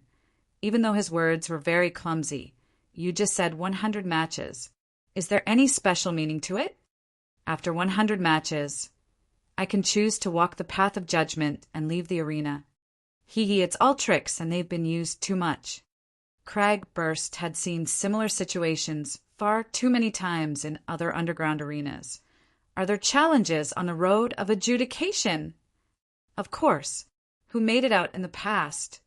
Since the establishment of the fighting arena, the ones closest to 100 victories have been me and my brother. Oh, right. I thank you for your praise before on behalf of him. Oh. Luo Nan and Cragburst thought of the skinny and tall youth who died under Jack's iron arm at the same time. Cragburst smashed his fist against his palm. Isn't the truth quite clear? What bullshit road of adjudication? This fighting arena never thought of letting you guys leave alive. The truth was indeed quite clear. This fighting arena was jointly established by a group of rich people and gangs of the recycling stratum. Contestants like Rue Win were mostly poor orphans of the recycling stratum. They were controlled by gangs and underwent harsh training to fight each other to the death for the amusement of the rich. Cragburst hoped that Rue Win could clarify the truth. Leave? That's just a gimmick. A gimmick, nothing more. But Rue Win didn't respond. She just tore off the towel on top of her head, revealing her refreshing, jet-black, short hair. The contours of her face were actually quite delicate and pretty. Her delicate and pretty appearance was a bit out of place in this cruel beating arena. Cragburst was still persuading her. "Hey, just join us. I'll take you to kill our way out." Rue Win walked forward in silence. Cragburst extended his hand in an attempt to grab her, but Rue Win didn't even turn her head. Only a cold and clear voice transmitted over. "I'm going to kill our way out. I'm going to do it the way my brother and I did." Cragburst froze and stopped. Rue Win pushed open the soundproof door and walked out with large strides. DJ's resounding voice transmitted over. "This is an unprecedented 100-victory battle. Look, our wing of death, the undefeated plunderer, Rue Win." Cheers could be heard from the arena. Amidst the chaotic and distorted roars, there was a strange voice mixed with it. male and female monsters. Flat-chested witches. Take it off completely. Verify her identity. Crag Burst couldn't catch his breath properly. He choked and nearly caused ink to go askew. Luo Nan's soul body nearly lost its grip on the chain and let the human-faced arachnid charge out. A woman? I couldn't tell at all. Crag Burst was stupefied in place. Who would have thought? Rue Wen's upper body was bared from start to finish. Her attitude was natural, and she didn't have any obvious secondary sexual characteristics. Even if she did, it would be submerged under the lines of her thin and hard muscles. Luo Nan was a bit embarrassed as well, but this awkward thought was forcibly severed when stepped onto the fighting stage and exposed her thin body to the gazes of thousands of people. Crag Burst held open the soundproof door that was about to close, so that the clamor of the fighting arena could be heard in an unending stream. Oh, I'll grant you the path to leave. Bye. Let's start the auction today. I want to taste the taste of the flat-chested witch. Cheers, clamor, and whistles rang out without end. Several hundred rich and powerful people, who were likely to make a name for themselves in various fields, used the body and life of this little girl to obtain stimulation that couldn't be obtained on the level of normal society. And Rue Wen? The turbid flow of filth surged up from all directions, but that pure spiritual seed remained untainted by even a speck of dust. This girl, whose gender was hard to distinguish, had already been completely shielded from the influence of the filth of the outside world. But no matter what, why was such a girl placed in such a filthy place? Crag Burst didn't make a sound as he walked forward with large strides. Luo Nan was a bit unable to restrain himself. He actually didn't stop Crag Burst when he walked forward. Crag Burst walked out of the passageway. It was reasonable to say that his large and unfamiliar face was the type that would attract a lot of attention. But right now, the vast majority of the people in the fighting arena had their attention focused on the fighting stage. They didn't notice Crag Burst at all. But Rue Wen, who was on the fighting stage, turned her head without any warning. Her cold and clear gaze made Crag Burst halt once more. He wanted to advance, but he couldn't. Chapter 111. Rue Wen quickly straightened her body and calmly stood in the center of the boxing ring. Her head was slightly drooped, allowing the rich and powerful people in the stands to wantonly size her up and evaluate her body. They constantly raised the stakes in the gambling house, causing the atmosphere to heat up even more. Crag Burst's mouth didn't stop cursing the moment she walked through the tunnel. He turned his head to look at the spectators' stands in all four directions. He just wanted to find someone he didn't like and give them a fierce beating. The problem was, there wasn't a single person in the entire arena that he didn't want to beat up. Has Jack been found yet? Crag Burst paid special attention to the referee of this match. Unfortunately, it wasn't Jack. This made him even more vexed. Luo Nan didn't respond. Right now, his mental senses had already covered the entire fighting arena. With this as the center, it covered a vast area with a radius of over 500 meters. It was equal to encompassing the greater half of the Dishang building within it. Even though the sensing range was slightly reduced due to the differences in the building materials and the interference of the radio waves, and the precision was still on the millimeter level, it was not a reason why Jack could not be captured. The modified human seemed to have completely evaporated. At this time, Rue Wen's opponent was already on stage. Ignoring the string of meaningless titles, it was a stout and robust man who looked no less than 2 or 3 times bigger than Rue Wen. He didn't look like a 15 or 16-year-old child at all. However, the spectators in the stands were already used to it. They cheered and egged the contestant on as well. Dope boy, come on, powder keg, it's time to explode. They're going to do it on stage. They're so compatible. Luo Nan's attention was drawn back. He was a complete layman in the field of fighting. He only had a vague concept of heavyweight and the like. He couldn't help but worry for Rue when he saw the eye-catching contrast of body shapes in the boxing ring. Cragburst was quite disdainful of the fat man, a fellow who uses drugs to stimulate his maturation. If he continues like this, he won't even need to go on stage. His own weight will crush his bones. But it had to be said that this sort of thing, like drug stimulation, was very common in the underground fighting arenas. Ruewen might have also taken some sort of drug to suppress the development of her secondary sexual characteristics. Otherwise, as a girl with an innately deficient physique, it would have been very difficult for her to obtain 100 victories. When all was said and done, Cragburst and Luonen had no idea what was going on. In the end, Cragburst could only comfort him. "I'm here. Even if something unexpected happens, I can save him." Ink spread its wings and slapped Cragburst's face. This fellow didn't know how to talk. "Do we need you to save them?" The crux of the problem was that Ruewen's current mental state and state were inconceivably clear and bright.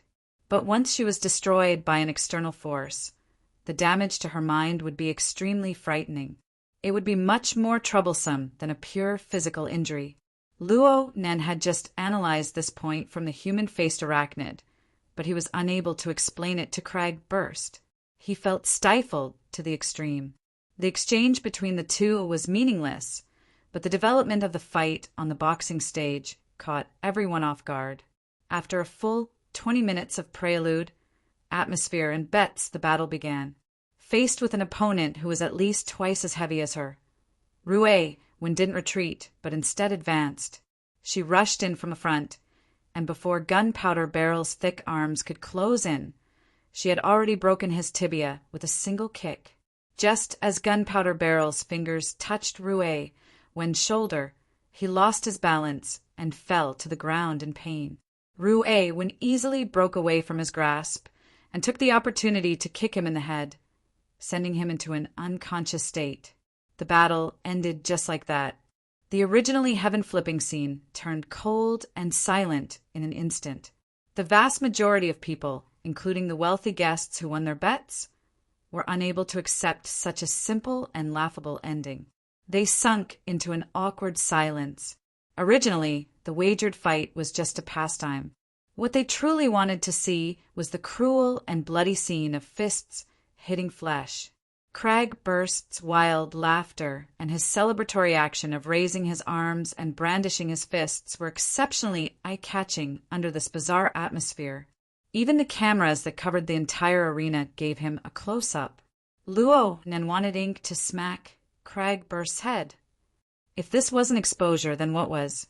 On the boxing stage, the referee was stupefied for a few seconds before going forward to examine the injury. This was just a formality. His true intention was to use this opportunity to get in contact with the person in charge and figure out what to do next.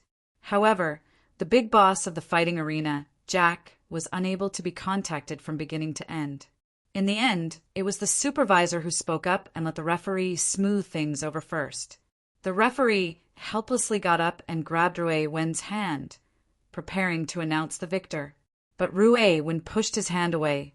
Then she borrowed the help of the referee's miniature microphone to say a few simple words. "I choose the road of adjudication." It was as if a bomb had been forcefully shoved into the oppressive and awkward atmosphere of the fighting arena with these words. First came the low clamor of several hundred people. Then came the sounds of cheering, laughing, cursing, and whistling. They flooded the entire fighting arena. The atmosphere exploded in an instant, wishing it could flip over the entire Dishang building. Aha! Challenger! Traitor! The flat-chested witches counterattack! Stupid woman! Has your brain turned into muscle? Go die! Just tear her to shreds! No! Break her 4 limbs! Knock out her teeth! I want it! I want it! The several hundred rich and powerful spectators had personally drawn up the rules. They had designed a seemingly magnanimous path of escape. But when this rule was finally challenged, not many people could remain calm. The so-called magnanimity was just a symbolic footnote they made for their lofty status. Touching it was an offense. So in the end, all the emotions converged together to transform into a uniform howl. Adjudication! Adjudication! Adjudication! The referee also returned to his senses from the unexpected change. He actually felt that he had been saved. A laughable battle that had been doused in cold water had suddenly turned into a large bomb that ignited everyone's emotions. Good, good. At this time, the projectors all over the fighting arena had already taken advantage of the opportunity to broadcast information related to the road of adjudication. Various images flashed in succession, listing the 3 deathly steps of King of Fists, Beast King battle, and adjudication battle. The first 2 stages, as their names implied, were fights with true adult fighters and wild and untamed beasts. Only then was it the 3rd stage. The projector timely displayed the image of a calm and callous white man wearing a referee uniform. Adjudicator Jack! The gang leader here, the gold medal host, the referee, and the murderer who had killed Rue Wen's brother, was precisely the boss of the final stage. Each projector also timely displayed the scene of many contestants, including Rue Wen's brother, dying at the hands of this callous referee. The fighting arena emitted a sharp whistling sound with each life disappearing until it finally stopped at the scene of Jack waving his hands and denying everything. The entire fighting arena was about to boil over. Chapter 112. Luo Nan's soul body stood towering amidst this wanton and rushing torrent of emotions. Originally, he should have been angry, but from his unique perspective, he saw Rue Wen, who continued to stand silently on the fighting stage after her words. He also saw her spiritual seed that was submerged in the turbid flow, yet remained untainted from beginning to end by a speck of dust. A wondrous calm arrived. Just like this, Luo Nen looked down from high above, coldly looking down at the several hundred warped faces. His mental senses were like a large net that didn't let anything through. It covered every nook and cranny within a 500-meter radius. At the same time, it included the emotional movements of every single person. The vast majority of people were fanatical, but there were some people who were a bit special. For example, this person was a bit impatient. Luo Nan's attention naturally shifted. This was a certain VIP room in the upper part of the fighting arena. A man dressed in a suit and leather shoes was pacing endlessly in the room, shouting, "Jack! Jack! Damn it! I know you heard me." The high-priority communicator crackled with static extremely clearly. A voice transmitted back approximately 2 seconds later. "What's up?" "Found it." Luo Nen instantly focused his attention, increasing his precision in all aspects. He felt that it wasn't enough, so he simply shifted his soul body over. He was in the VIP room, sticking to the back of the contact's neck to receive the message from the communicator. The contact was excited to finally get in touch with that damn Jack. He never would have thought that there was a spirit behind him that was receiving the message at the same time as him. In fact, the information Luo Nan received far exceeded that of the contact.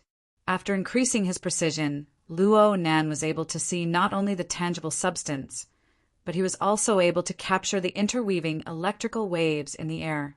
It was impossible for Luo Nan to know the information transmitted by the electrical waves due to his lack of the ability to transform and analyze.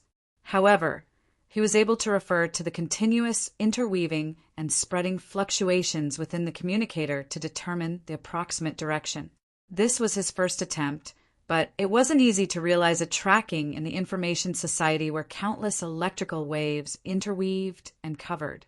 Fortunately, the contact and Jack continued to communicate. The contact explained to Jack in as much detail as he could. During this time, the buzzing noise of interference continued to ring. The quality of the call was extremely bad. In the end, the contact didn't even know what he said. "Damn it, Jack. Where the hell are you?" "On the road to heaven." Jack sounded like he was doing some sort of exercise. His voice was a bit breathless. "Now isn't the time for jokes. You must come back. Immediately. I was just about to touch heaven. To hell with heaven. Rue Wen wants to charge through the path of adjudication." "It was Rue Wen. Didn't you say that any news related to this woman must be reported to you immediately. There was a sudden silence on the other side. After a full 5 seconds, Jack finally replied, "Who was in the first 2 stages?" The contact was overjoyed to see that Jack finally understood the seriousness of the matter. He quickly continued to report the latest situation. "The first obstacle is Derong, our chief combat coach. This pass is meaningless. Next stage." But oh my God! The tycoons in the fighting arena all screamed like they'd gone mad. This was because Rue Wen had paid the price of bruising her wrist just a second ago. She'd made another terrifying close-quarters assault. Her knee had fiercely smashed into Rongda's crotch. This robust man's physique wasn't inferior to Crag Burst's as he bent over in pain. Her elbow smashed into his throat, smashing his entire Adam's apple into mush. The fractured bones were displaced, and she cut open his carotid artery. Asphyxiation and arterial bleeding caused the strong man to fall to the ground, twitching as he quickly walked towards death. Rue Wen gazed at the dying man on the ground and said softly, "For the 70% eliminated." The contact was already stupefied from watching. He couldn't bear this kind of loss any longer. Rongda was once the champion of the Underground Fighting Alliance. She must have concealed her strength. What the hell is going on here? Who taught her? Damn it, damn it, damn it. Jack already understood everything from the contact's reaction. He issued orders with a hoarse voice. Raise the protective walls on all fronts right now. Isolate the fighting arena. Tell that group of trash that we need a certain amount of time to prepare for the Beast King battle. Prepare for what? You go contact Mr. Ma. Tell him that the high-quality life and death duel he's been dreaming of has arrived. We'll send out the 100 victory, which Rue Wen. He only needs to bring his family's little darling over.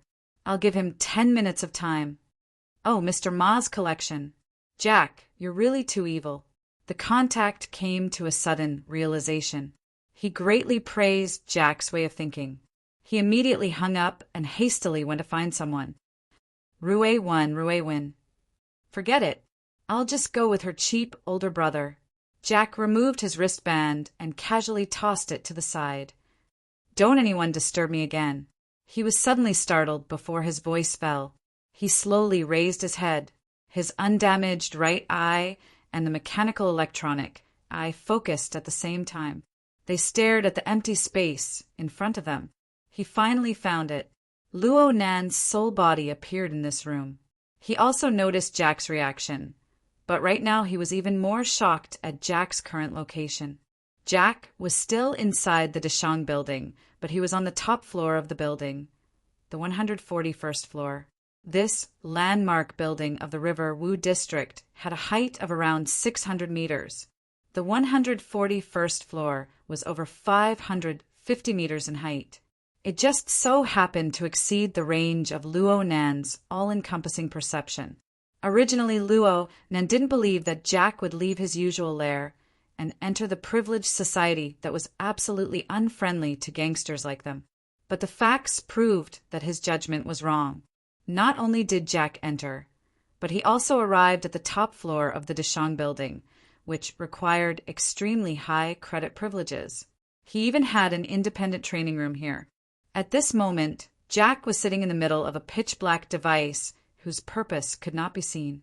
His body was connected to many wires and powerful electric currents were piercing his body at every moment. Some of them even pulled out beautiful blue electric currents in the air. Is it charging the altered human right now? Jack's eyes were constantly changing focus. The end of the air was a wall.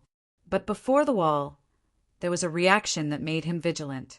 It appeared without end. A special scanner was installed in his body. The naked eye and the electronic eye received light waves of all frequencies and compared them with the surrounding environment. The data was calculated and processed to form an image. In the end, what appeared on his optic nervous system was an image that was as fuzzy as a shadow.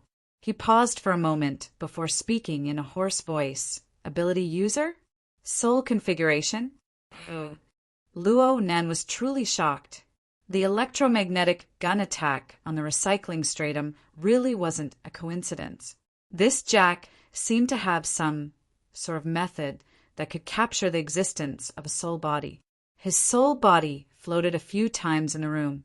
He discovered that although Jack's gaze was a bit sluggish, it was always able to rapidly change. This was a situation that had never happened before. Chapter 113. In the end, Jack was the first to break the silence. He stared at the empty space and said in a low voice, "I don't know who you are, and I don't know which force you belong to, but I can confirm that there was no enmity between us before today. I admire your ability, and I don't want to be your enemy. If you're unhappy with today's conflict, I'm willing to make amends. Whatever you want, I will do my best to satisfy you within my capabilities." The only response he got was the buzzing sound of the electric current. Jack paused for a moment before continuing. "Your soul configuration has yet to reach the level where your mind can interfere with matter. My nervous system has been modified, and your influence on me is negligible. Yes, there's also that big guy. He's a very headache-inducing opponent. Perhaps he's currently rushing over, but inside the Deshang building, I'll make his pace slow like a turtle. If we can't come to an agreement, we'll just have to drag it out, maybe until tomorrow morning?" Luo Nen still did not respond. There was no way to respond, even if he wanted to. Jack was right about one thing. At present, he only had two means of communication. One was the psychic wave network, and the other was the local network of the format pyramid. Neither of them were useful to Jack. It was as if Jack's consciousness was hidden under a thick layer of ice water. He could reach it, but he had used up too much of his strength halfway through. It was almost nothing. Luo Nen didn't know how Jack did it. He simply blocked out Jack's voice and scanned the entire room in an attempt to discover more information. Of course, the most eye-catching thing in this training room was the pitch-black machine outside of Jack's body. With Luo Nan's meager knowledge of machinery, it was very hard for him to understand the ultimate purpose of the machine. And from the surface, it looked like the machine was just an unending stream of electricity being poured into Jack's body. Luo Nan paid attention to the voltage indicator. Any normal person would have turned into charcoal by now, but Jack seemed to be enjoying it. It could be seen that the electric current instilled by the black machine had truly cut into every part of Jack's body. Jack's muscles were twitching and trembling every second, but within this twitching and trembling, there was clearly a relatively stable rhythm. This meant that Jack had retained some control over his body. What did he just say? On the way to heaven, it was clear that such an electric infusion was beneficial to Jack. Oh, in that case, Jack continued to chatter endlessly while Luo Nan was gathering information. "I get it. You can't open your mouth, right? The research on soul configuration on Earth is still very backward. Or are you just a talented person who got lucky? Very well, then. I can probably guess what you are more interested in. Intelligence, information, all kinds of knowledge that can broaden your horizons. For example, right now, I can tell you that you can use the special waveband of your soul configuration to communicate with me. This is because my body has been implanted with the corresponding transceiver. Even if I haven't used it for 2 to 3 years, it shouldn't be damaged. We can try it now. You just need to focus your mind. You have the talent to form a soul configuration, so it should be easy for you to do this." The void was silent for about 5 seconds. Then Jack smiled. The psychic waves from the outside world were converted into recognizable information through the transceiver in his body, ringing in his ears. "I can now believe that you are indeed not from the military. If the military possessed a similar transformation project, then they wouldn't be in such a difficult situation when facing the dark side or life forms." Jack maintained his smile, making the scar on his face look less sinister. "Of course, there is a certain difference between soul configuration and dark side of life forms. We can talk about it in detail later. You really do know a lot." Luo Nan expressed his admiration for Jack's ability to bring up new information at any moment. "That's why I'm a very good information peddler." Jack continued to speak with fervor and assurance. What do we talk about? All right, let's talk about why we became enemies. I think you will certainly be interested in that pretty boy, Yin Yongbua. Now that you mention it, I find that I know too much. Luo Nan sneered. Yes, this fellow buried countless hooks in his words. What earth? Soul configuration, psychic wave transceiver. But in reality, there was practically no valuable information that he revealed. So, a second later, Luo Nan directly said, Let's talk about that metal beetle. The smile on Jack's lips widened. Friend, you must be quite young. You must know that communication shouldn't be done in a fit of pique. You should think of ways to embarrass the other party. I know that you must be more interested in Yan Yongbua. Otherwise, you wouldn't have followed him. Let me think. What is his explosive point? For example, quantum corporation? Archetype format? The world's first burner? Or perhaps Deep Blue World? You must be a master storyteller. Luo Nan used psychic waves to send a mocking message, but he had no choice but to admit that the titles that Jack mentioned had nearly caused his curiosity to explode. It was as if he had bumped into a moving database of information. This fellow, Jack, was absolutely not a simple gang leader. His experiences, knowledge, and even the level of contact he had had with him far exceeded Luo Nan's previous estimations. However, let's just leave it at that for now. Jack's smile continued to persist, but a short second later, astonishment and explosive rage tore apart this layer of mask, arriving together with the darkness that enveloped the room. A power outage! The low humming of the pitch-black machine gradually came to a stop. The power outage protection was done quite well. The muscles on Jack's body only twitched a bit before returning to normal. But his mood couldn't return. Damn it! What did you do? Jack roared in the darkness. He did his best to shake his arms, but this didn't give him a sliver of electricity. It's as you can see. The power is out. Luo Nan used the method that Jack taught him to maintain communication. Jack's choice of the top floor of the Deshang building as a hiding place was indeed an unimaginably brilliant move. However, as a business district with people coming and going, there were uncontrollable factors. To put it more bluntly, there were far too many human factors. Hypnosis combined with the human-faced arachnid's fishing technique was truly too useful. Luo Nan just spent a bit of time while Jack chattered on endlessly. He chose a property manager and cut off the power supply to this floor. During this time, he discovered that Jack's training room used a dedicated power supply line. But this point was meaningless in front of the manager of the building. Reality proved that no matter what function the machine Jack used, it could only be a pile of scrap metal once the power supply was cut off. I want to obtain information. You want to obtain time. The meaning of communication lies in this. But no one can obtain it. So what? It seemed that the last remnant images of his peers in the boxing ring still remained before Luo Nan's eyes. He didn't care whether or not Jack could see them. His sole body made the same negative action of crossing its arms. Chapter 114. As the last bit of electric current disappeared in the darkness, Jack's intense movements also stopped. He sat in the middle of the machine, and the wires on his body broke off one after another. In the end, all that was left was a violent gasp. The interruption of the power supply seemed to have placed an unexpected burden on Jack. However, his bionic eyes didn't dim because of the power cut. On the contrary, they became more and more dazzling as his emotions fluctuated. While panting, Jack emphasized again, "You arrogant bastard! Damn it! Do you know what you've done? I did something that made you very unhappy, and I plan to continue doing it." This was what Luo Nan said, and this was what he did.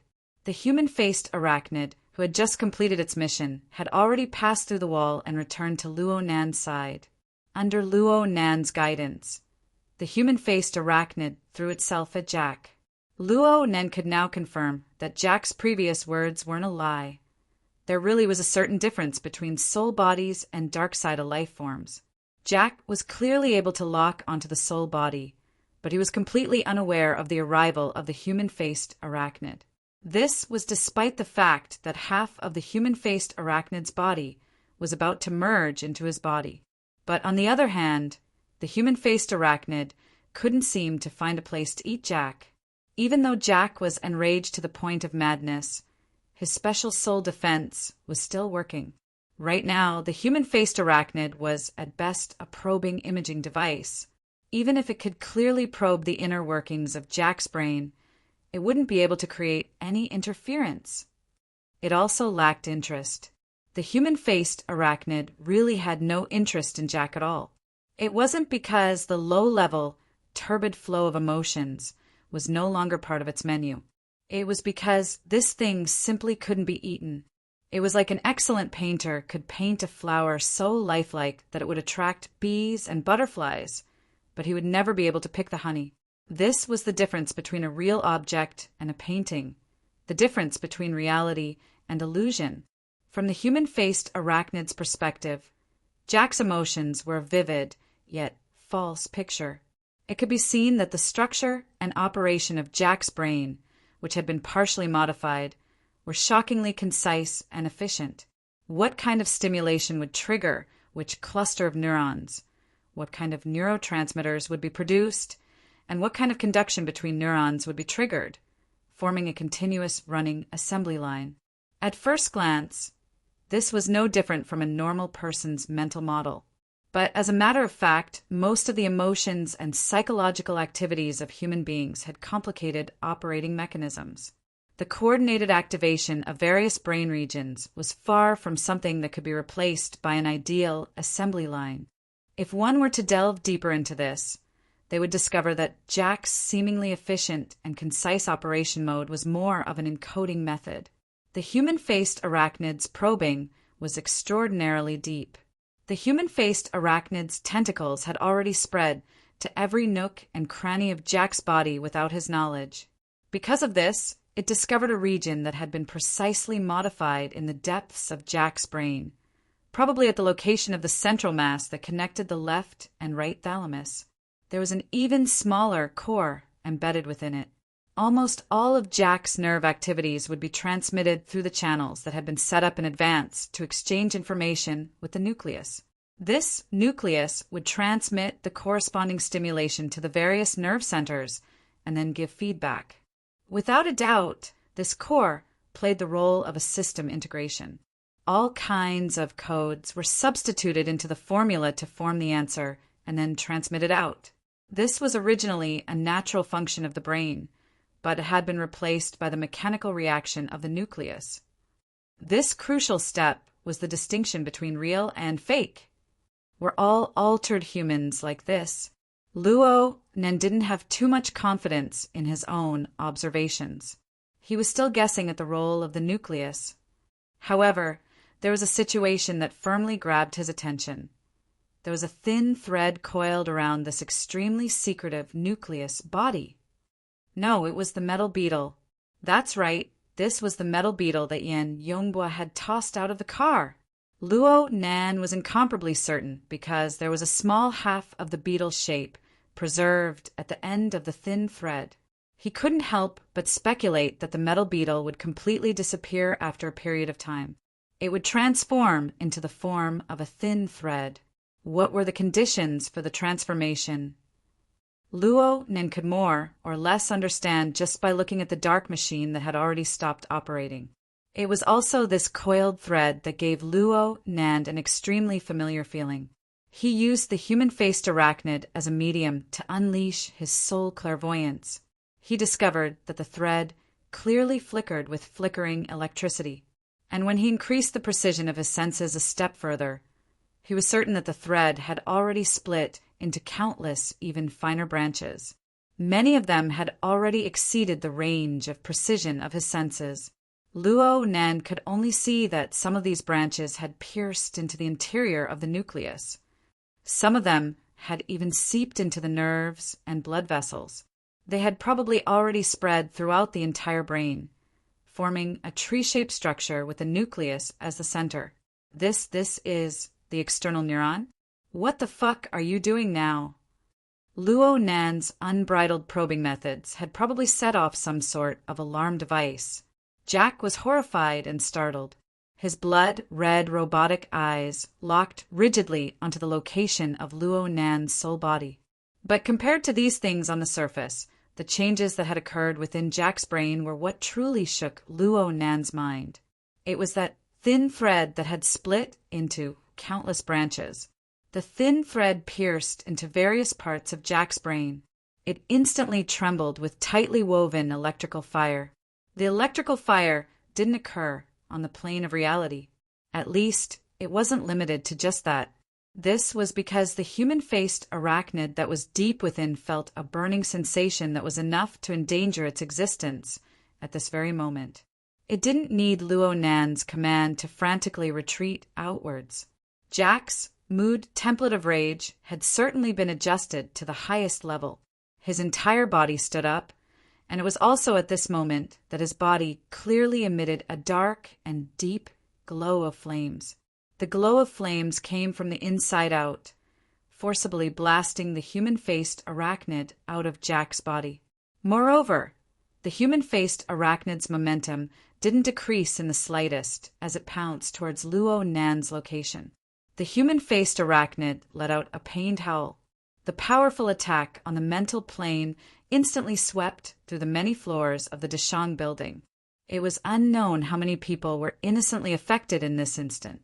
Luo Nan was already unable to care about these things. The instant the glow of flames erupted, he exhausted all of the strength of his soul to leap through the air. Luo Nan was transported in a dizzying manner, but the distance he flew was far below Luo Nan's estimations. He just flew out of the room. The entire distance didn't exceed 20 meters.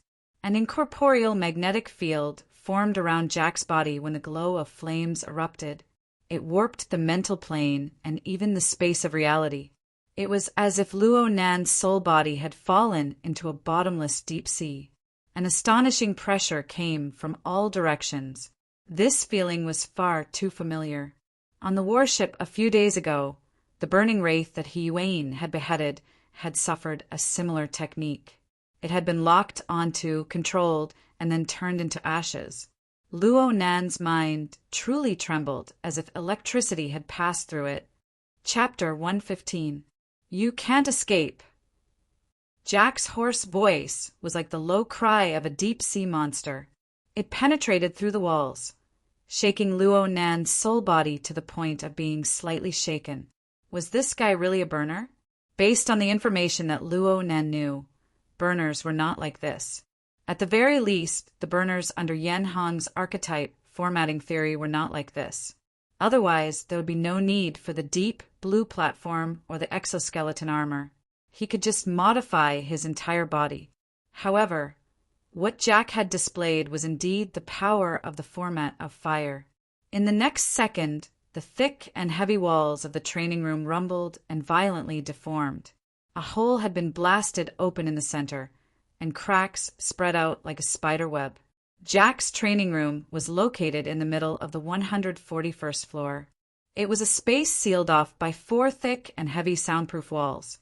Only one side had an open door. The direction Luo Nan chose to jump in was the opposite of the main door. He stretched out the normal path of pursuit to the greatest extent. However, Jack's choice was completely different from a normal person's. Using Jack as a reference, Luo Nan was actually really affected by the human mindset. He should have gone up or down just now. There was a floor separating them. Even if there was interference from the magnetic field, the situation would be completely different. Luo Nan didn't have the mind to reflect on his actions. He still tried to pull away, but the pressure his soul body endured continued to rise, making it difficult for him to move forward. Hell, even the military's burners, with the support of their exoskeleton armor, didn't have this kind of power. The wall exploded with a bang following another heavy strike.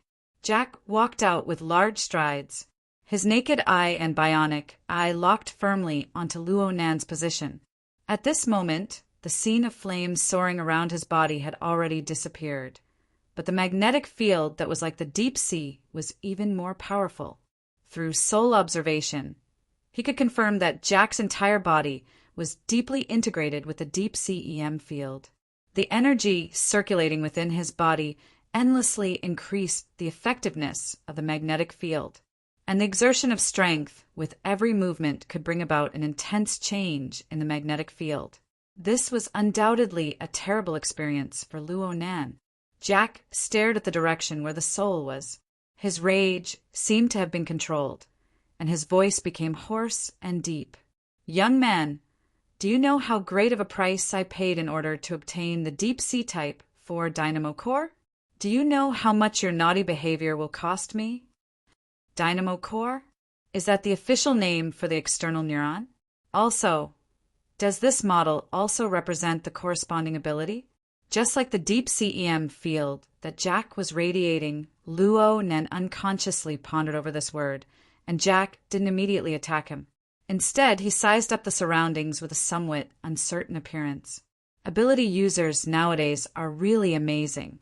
I actually saw a young man who can raise a dark side of life form. Moreover, that breed seems to be quite interesting. Jack should be probing.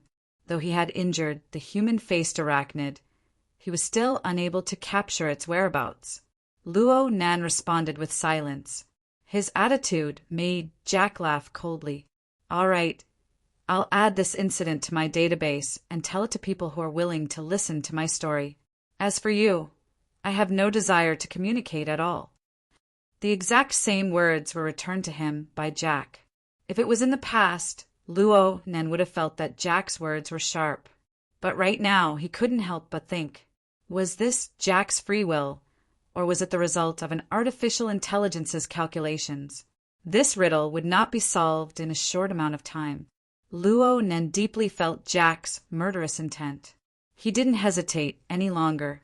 He concentrated all of his energy and fled regardless of everything. This time, he learned from his previous lesson and directly fled to the bottom of the floor, though the distance was even more pitiful than last time. Less than 4 meters, the floor was constructed from a combination of concrete and high-strength light alloy. It was much tougher than the wall material that Jack had smashed apart. Jack's attack smashed down, and the floor instantly caved in, but it didn't immediately collapse. Luo Nan took advantage of this opportunity to dive down another floor. The straight-line distance between him and Jack had already increased to over 30 meters.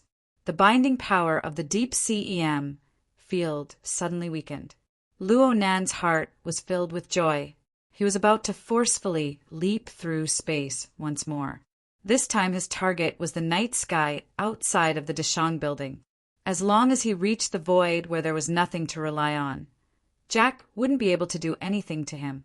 Then a muffled bang rang out, and the bullet, which possessed powerful kinetic energy, instantly pierced through 2 floors of the floor.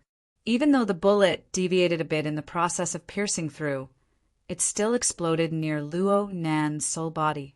The churning cloud of fire had the effect of a magnetic field, giving his soul body enormous interference. Luo Nan had seen similar special ammunition on the warship before, but the effect of this round was clearly stronger, and the ammunition wasn't just 1 round. It was a continuous barrage of bullets. All of them passed through the hole that had just been pierced through, exploding in succession. For a time, the cloud of fire pervaded the air, igniting a few flammable items on the floor. The 2 floors of the floor were forcibly smashed through in this one delay. Jack flew down just like that. The powerful deep sea EM field had already enveloped Luo Nan before he even arrived. It was as if Luo Nan's soul body had been thrown into the deep sea once more. It suddenly became sluggish and difficult to move. And this time, the temperature at the bottom of the sea rose crazily. It was like a volcano erupting in the sea, wanting to cook him thoroughly. Luo Nan suddenly felt a sense of weakness as he sank into it. It came from nothing, and it gradually became clear. It wasn't that Jack's form out of fire or the deep sea EM field caused great harm to his soul body. Instead, the human-faced arachnid, who acted as an external fuel tank, had received heavy damage from the first wave of attacks. It had yet to recover. Luo Nen hadn't truly reached the standard of an out-of-body state. He was able to roam freely in the form of a soul body. To a large extent, he had to rely on the energy provided by the human-faced arachnid. Jack's format of fire exploded, inadvertently striking Luo Nan's vital point. This wasn't good, and at this time, Jack's grand action of tearing down walls and setting them on fire finally triggered a response from the building's defense system. Right now, the floor the two were on was the office area of a certain large company. It was the weekend, so there wasn't a single person inside. The first to respond was the building's automatic mechanical security system. The door to the office area rumbled open following the simultaneous activation of the fire alarm and burglary alarm lights. A civilian defense robot drove into the room. The barrel of its anti-riot gun was aimed at the only visible target, Jack. The problem was that the anti-riot gun hadn't even fired when the robot received a brand new command. It entered a docile standby state. Then the fire alarm and the burglary alarm all stopped. The building recovered its silence.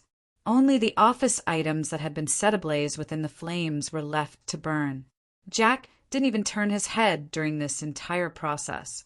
He just stared dead at the location of Luo Nan's soul body. Chapter 116. Ronan had witnessed the entire process of Jack controlling the situation. It was as if Jack was holding a remote control for action and stop. With just a press, the security system of the entire floor, or even the entire building, froze. This scene absolutely wasn't the result of Jack's high level of authority in the Deshang building. This was because the robot didn't have any procedures to test his authority. It directly ceased all activities and didn't have any power to resist. This made Luo Nan think of crag bursts, pitiful jeep. Luo Nan finally broke his silence. He used psychic waves to transmit. How did you do it? Oh, another exchange? Jack sneered. Why are you making a fuss? You can control. Oh, and dark side of life forms. I can control machinery. That's fair. Jack didn't refuse to communicate, but he didn't respond directly either. He didn't mind dealing with Luo Nan a bit more. After all, he couldn't find any traces of the dark side of life form from beginning to end. This caused him to brood over it. He needed time to adjust the relevant parameters of the database and unceasingly revise the range of his detection. Luo Nan could more or less guess what Jack was doing.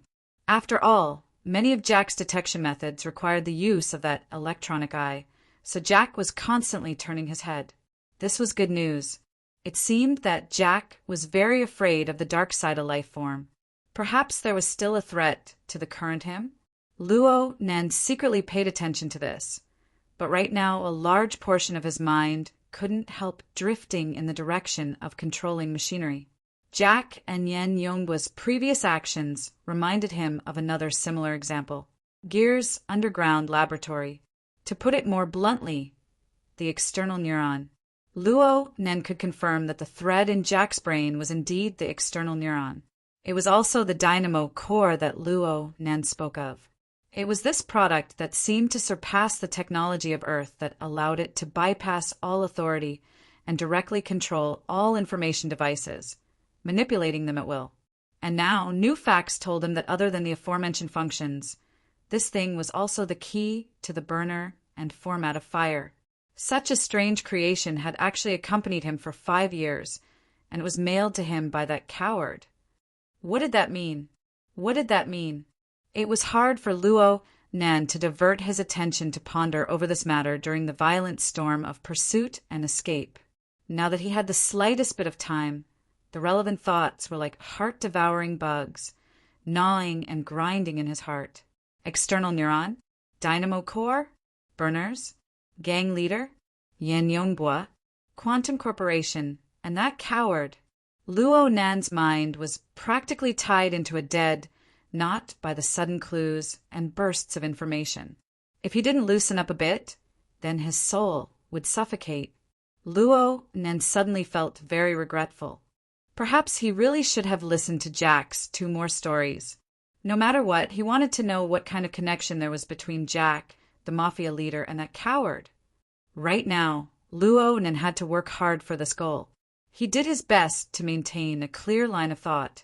He used psychic waves to transmit information as slowly as possible to probe Jack's reaction. Controlling machines at will? You don't have that ability. Otherwise, you wouldn't be hiding in the recycle stratum as a mafia boss. Instead, you'd be running out to do whatever you want. Jack laughed hoarsely. Are you trying to provoke me? Kid, you've already succeeded before, so you don't have to worry about how you die. I admit that you have the ability to kill me. After all, you are already a burner. What? Did I say something wrong? Luo Nan saw Jack grin from the corner of his mouth.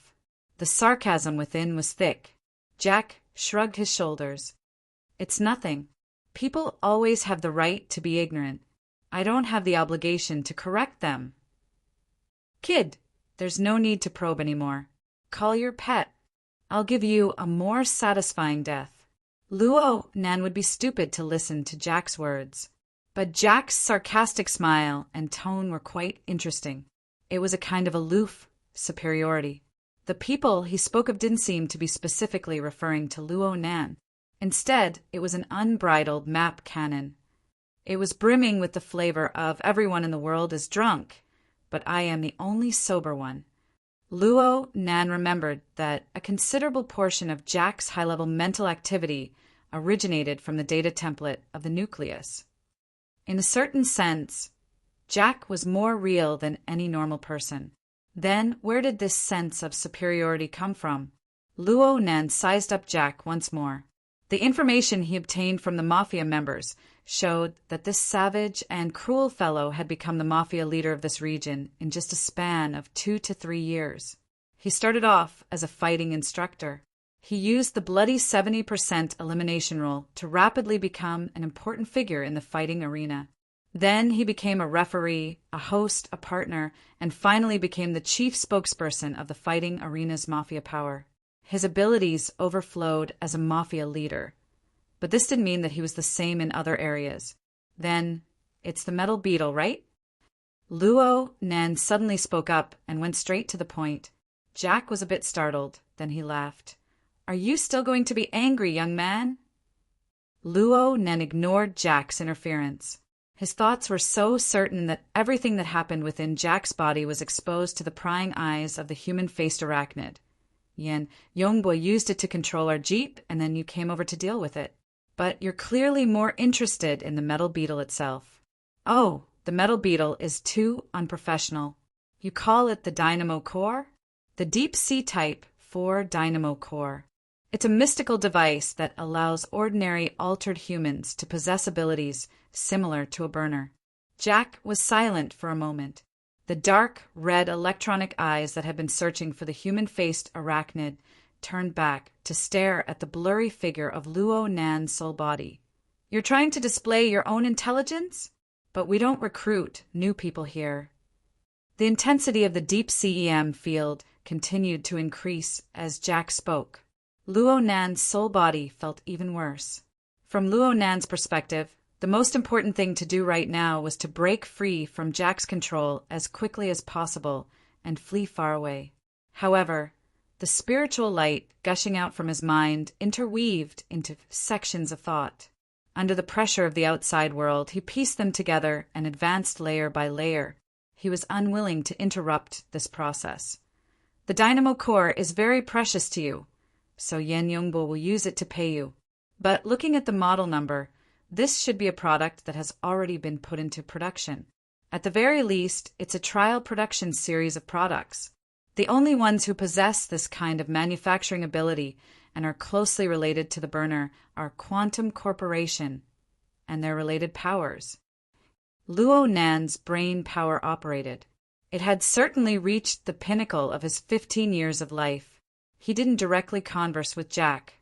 Instead, he endlessly tossed out a few bait in his words. At the same time, he earnestly observed all of Jack's reactions, using them to revise his own inferences. Of course, there's also you. You're an altered human. but you don't come from the military. You just happen to be so adaptable to the burner's abilities. The number of people in this world who can do this can be counted on one hand. So I believe that you also come from Quantum Corporation and that you've always worked for the Apex Technology company of this earth. Luo Nan saw Jack's face reveal a mocking smile of superiority just as the psychic wave message was transmitted. Chapter 117. Seeing Jack's expression, Luo Nan seemed to be able to hear his main body's heart skip a beat. He had deliberately added the modifier phrase, Earth's top technology company, in order to probe into Jack's relationship with Quantum Corporation. He had thought of many reactions beforehand, but he never imagined that Jack would bring this smile over. Even the curve of Jack's mouth was exactly the same. Luo Nan admitted that he had to reconsider Jack's relationship with Quantum Corporation. But before that, there was one thing he needed to make clear. Why? Why would a gang leader holed up in the recycling stratum use this sort of attitude to point at a power that was ranked in the top 3 in terms of market value in the world? Using the simplest of straight-line logic to consider things, wouldn't that mean that behind Jack's back, at least in his consciousness, there was a colossus that could look down upon Quantum Corporation, the Earth's apex tech company, with eyes of contempt? Luo Nan once again thought of the hooks buried within Jack's words. Soul, configurations, deep blue world. These were terms he had never heard of before. Now that he thought about it, it was extremely likely that they hid a world-shocking secret. Is that coward related to these things? How deep was the connection? Thoughts spun in his mind, but time didn't allow Luo Nan to think too much. He could only continue his previous train of thought and make some slight adjustments to probe Jack's background. You're both employees of Quantum Corporation, but Yen Yongbua can control the Rainbow Fund. You can only hang around in a gang. He can casually toss out a dynamo core, and you'll fight to the death for it. From what I know, Yen Yongbua hasn't been a part of Quantum Corporation for long. Is it because of his strength that he was able to quickly climb to a high position? Or is it because of his father? Or perhaps as an altered human who needs the help of a dynamo core to possess the abilities of a burner is destined to be a defective product from the production line. You're too damn smart! Another humming sound rang out from within the low and hoarse roar. The pressure and heat of the deep sea EM field rapidly rose. Under the sudden increase in pressure, Luo Nan's soul body was forcibly compressed. Clearly, Luo Nan's words had stabbed Jack's sore spot. The smile on Jack's face completely disappeared. He reached out with his hand and pressed it against his forehead. It was as if he was concealing his momentary loss of self-control. But the electronic eye that was already on the verge of burning exposed his current mood. Fury template, highest level. Right now, Luo Nan was already straining to even transmit psychic waves. However, he was even more clear that if he were to really give up like this, Jack would very likely immediately make a move to finish him off. He needed a little more time. Did I misspeak? I'm really sorry. I'm just saying my guesses. Some of them might sound stupid, but I think our current situation is even more stupid. That's right. The speaker is stupid, and the listener isn't smart either. Jack panted heavily. The last time he reacted like this was when the power went out. But this was really effective. His emotions began to recover, and he was even mocking himself.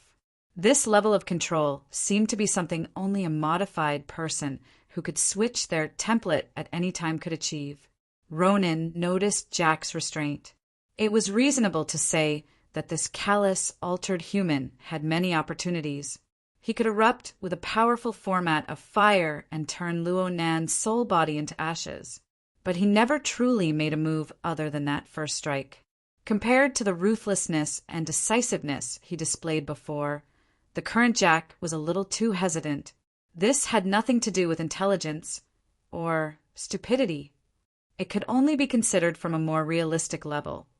Was it fear of the dark side of life forms? Or was it because of a more direct, more fatal reason? Jack clearly wouldn't reveal the answer. and he also made substantial movements. He began to walk forward, closing the distance between him and Luo Nan's soul body. As the distance shrunk, the pressure of the magnetic field increased exponentially. Luo Nan tried to retreat, but the results were minimal. Jack revealed a smile once more. I've heard back in the deep blue world that it's possible to use the powerful magnetic field of the dynamo core to confine and capture souls and even dark-side of life forms. Right now, I can give it a try. The deep blue world? Luo Nan's first thought was actually the information that came from far beyond the heavens. He only truly reacted in the next moment. Jack actually wanted to capture him alive? Yes, looking at the increasing pressure of the magnetic field. Jack really did have this kind of plan. Compared to the beginning, Luo Nan's soul body had already shrunk by more than 2 times. If this continued, he would probably become the legendary 1-inch mage, someone who could be needed by anyone. Luo Nan was already unable to think of anything else. He concentrated all of his energy, wanting to make his soul body move once more. But at this time, the only thing that could move his entire body was the heavily chained crow, which had been circulating without end from beginning to end. Chains? Luo Nan's thoughts were still unclear when the vibrating amplitude of the heavily chained crow suddenly increased. But this wasn't an internal force. It was an external impact. A sharp hissing sound rang out. A phantom pounced out from the floor below, forcibly colliding into the deep CEM field. The impact force on the mental plane actually caused the magnetic field's operation to suddenly stagnate. Luo Nan's soul body was struck by this phantom in the next moment. The phantom tightened and then loosened. Then Luo Nan flew backwards like he was riding on a cloud, escaping from the range of the deep CEM field's control. The human-faced arachnid.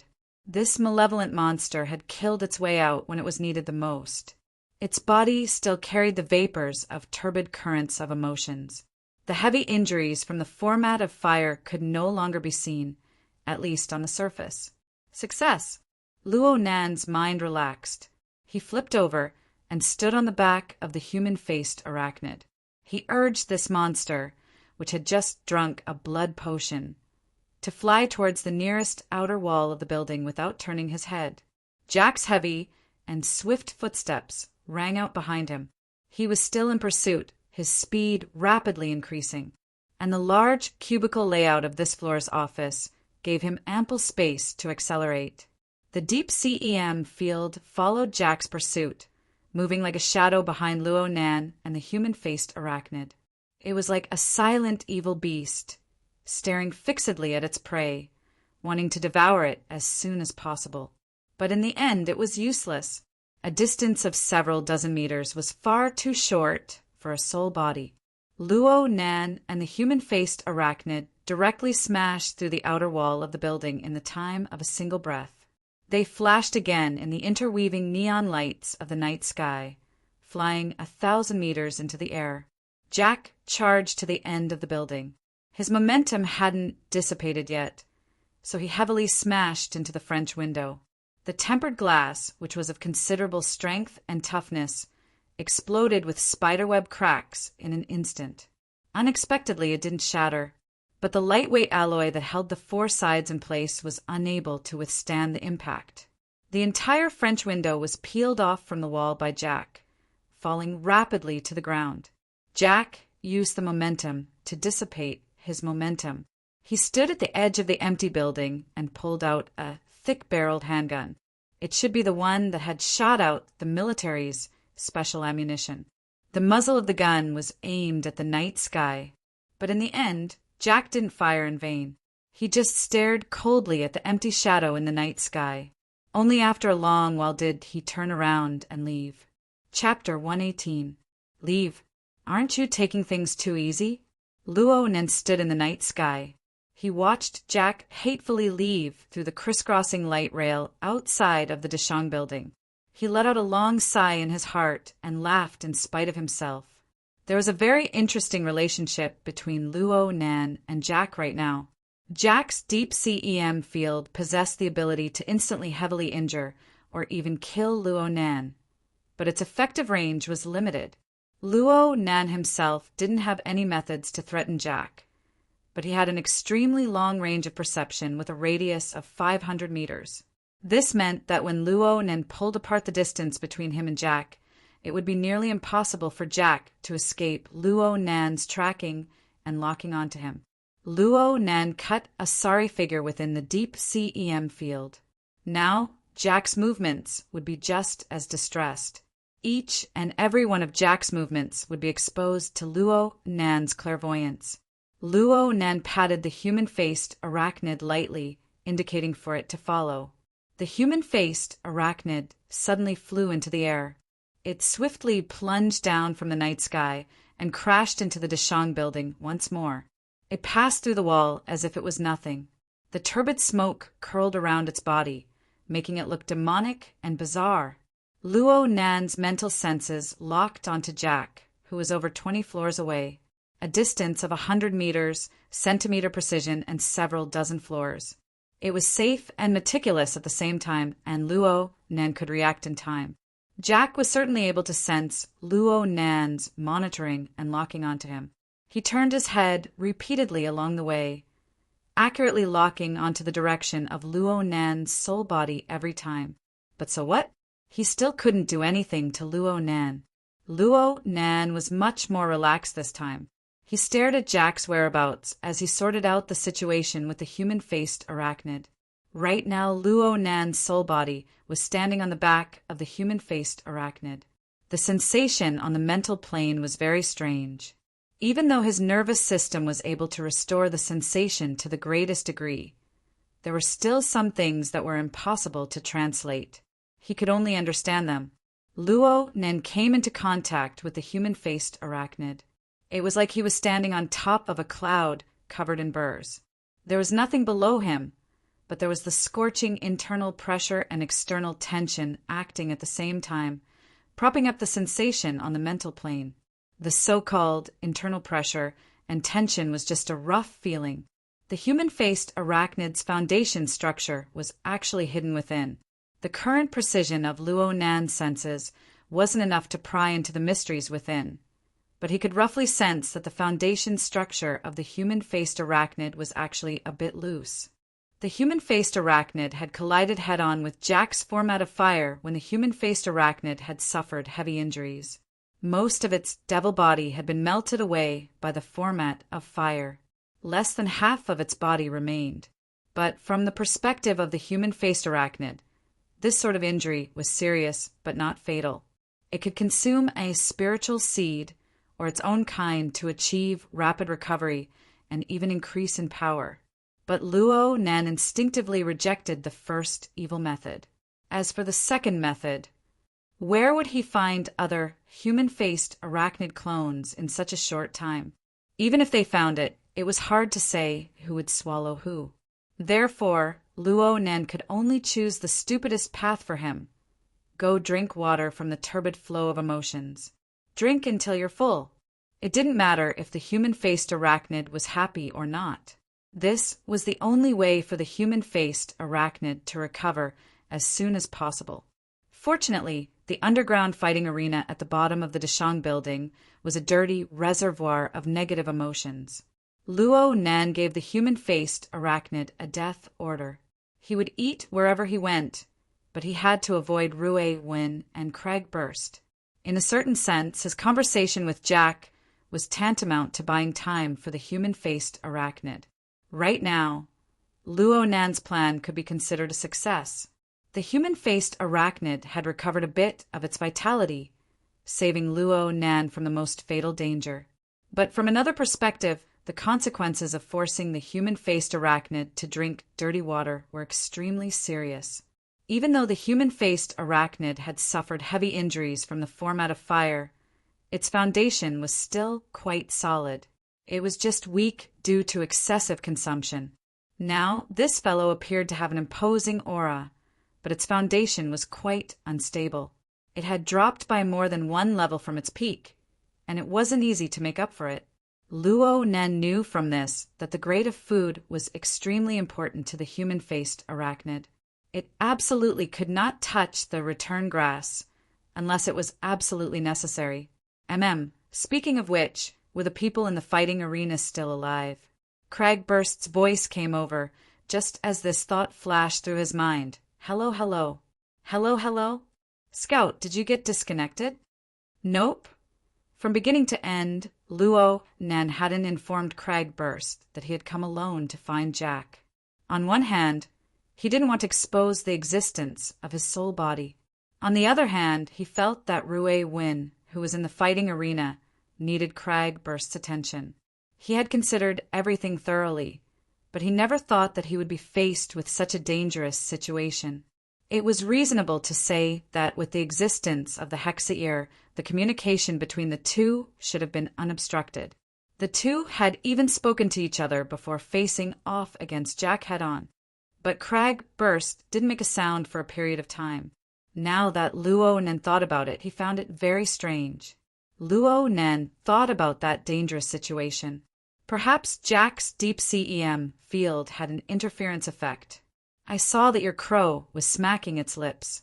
I thought that your spirit attachment time was up. Nope. Wait a moment.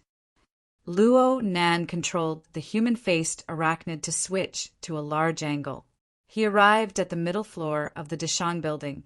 He could completely display the advantage of his sensing range here, encompassing the entire Dishang building. The situation of the underground fighting arena entered into Luo Nan's control in an instant. However, paying attention to both sides at the same time was quite a challenge to his energy and observation precision. The situation of the underground fighting arena was somewhat outside of Luo Nan's expectations. Mr. Ma's little darling hadn't been transported over yet. There was only Rui Win by herself on the fighting arena. But the faces of the several hundred tycoons in the spectator stands were all glowing with health. They were full of energy, and they were even more excited. They chatted loudly with their gambling opponents, provoked them, and endlessly increased the stakes. Or they teased the accompanying beauties, handsome men, and even the sexual services provided by the fighting arena. Some simply acted on the spot and did preposterous things under the watchful eyes of the crowd. Of course, this could also become a part of the gambling game. Had they really just been swept clean by the human-faced arachnid? They're all crazy. As an ability user, Cragburst had seen many preposterous and depraved scenes in his many years of adventuring. But the current situation could be counted on one hand. This is simply some secret order's carnival ceremony. They use all methods to please the demon god. Hey, do you think that there's really an order behind them? I don't know. Though Luo Nan said this with his mouth, he was reminded by Cragburst to pour a bit more energy into the ugly tycoons over there. Oh, this kind of emotion. What a big, empty fire. Chapter 119. The human-faced arachnid was a first-rate looter and arsonist. Luo Nan was certain that the human-faced arachnid had just swept through this place, wantonly. It was not an exaggeration to say that it had sucked the marrow from the bones.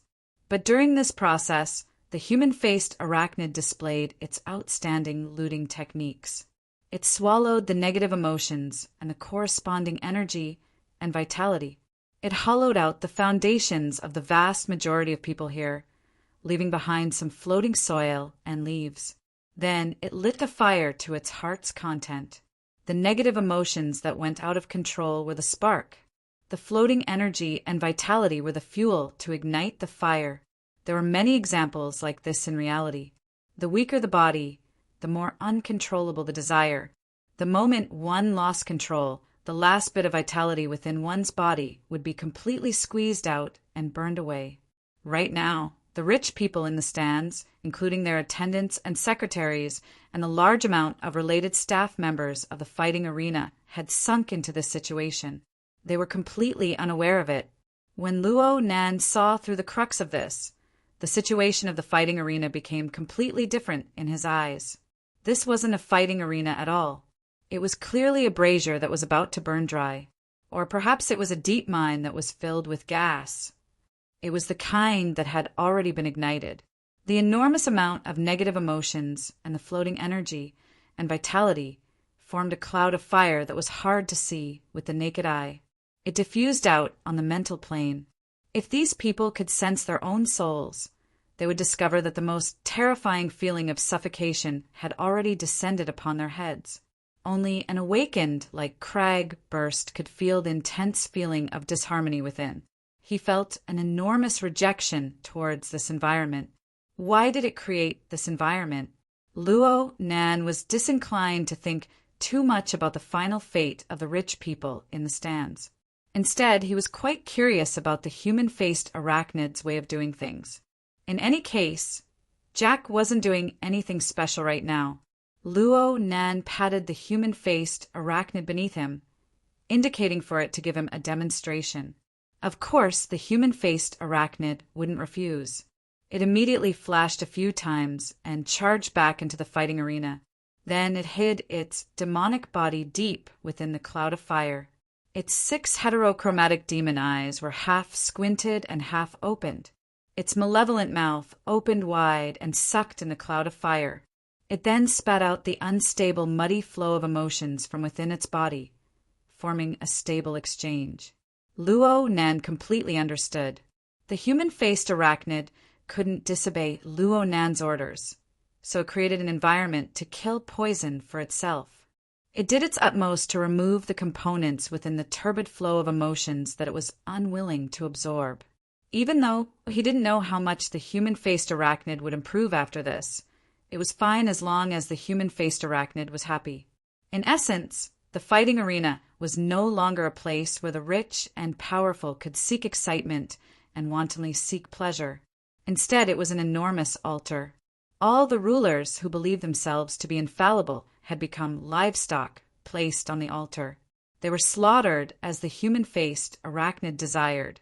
Though this didn't really conform to Luo Nan's aesthetics, he didn't feel the need to fix it. Glancing at Jack again, he saw that the fellow had slowed down and seemed to be thinking about something. Luo Nan didn't need the human-faced arachnid by his side at all times to track him, and the previous combat proved that it would be easier for Luo Nan to adapt if he and the human-faced arachnid were separated. Luo Nan let the human-faced arachnid stay in the fighting arena for the time being. It would be good to stabilize its unstable foundation a bit.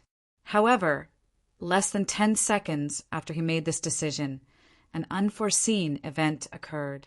Rui Win, who had been standing on the stage with her hands by her side, suddenly raised her head, her gaze pointing towards the void above her head.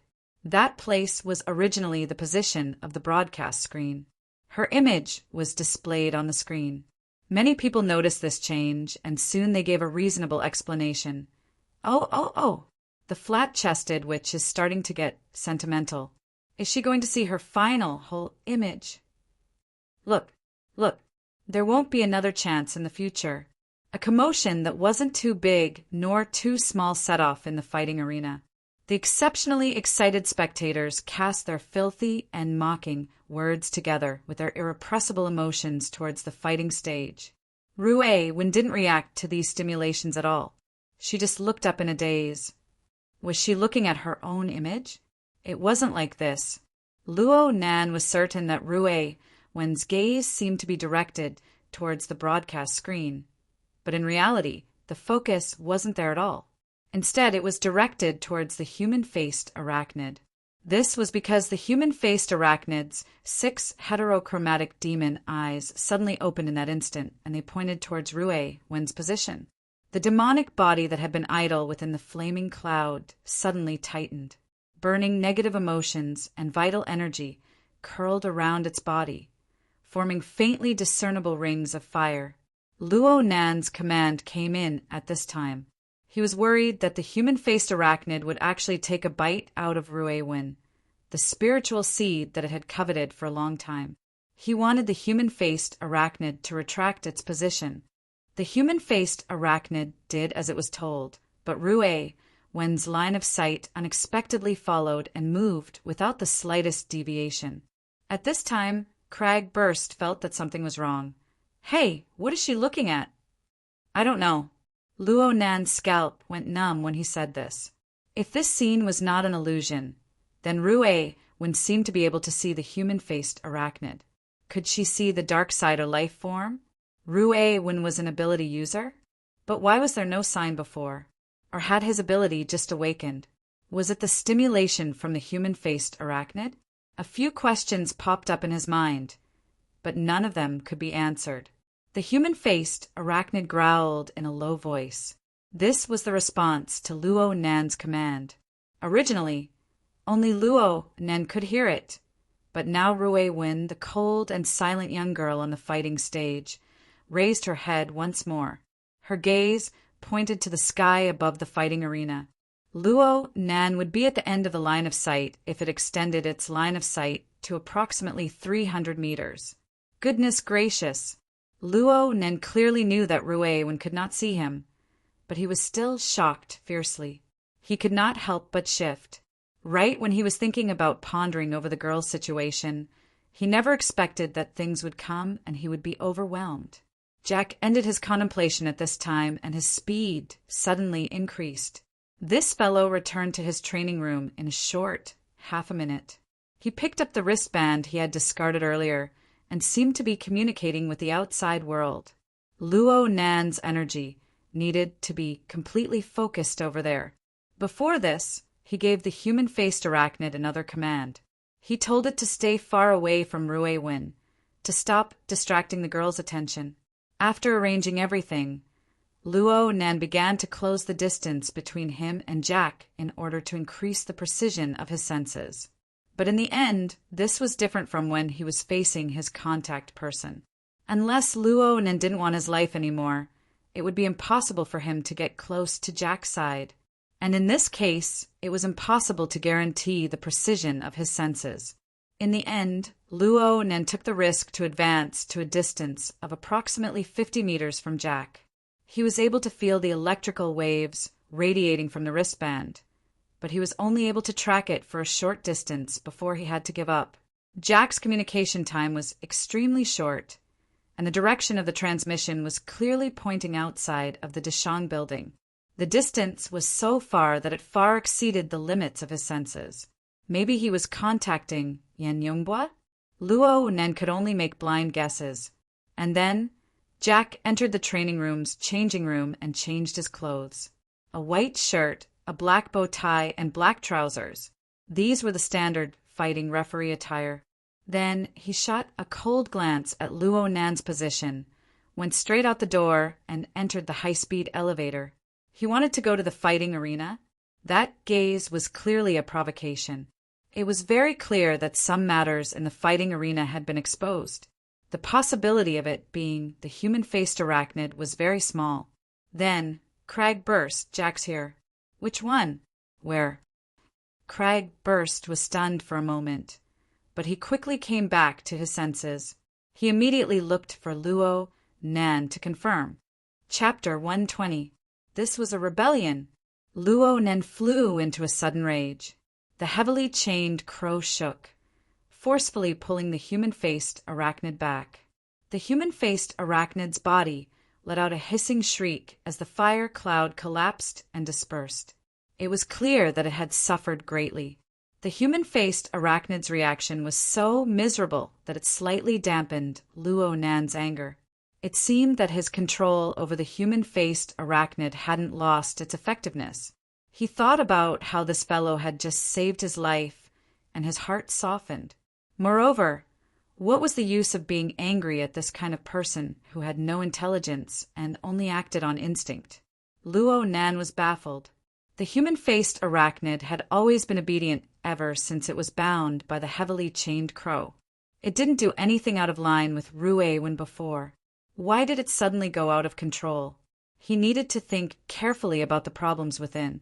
At this time, Jack took the high-speed elevator and walked through the special tunnel.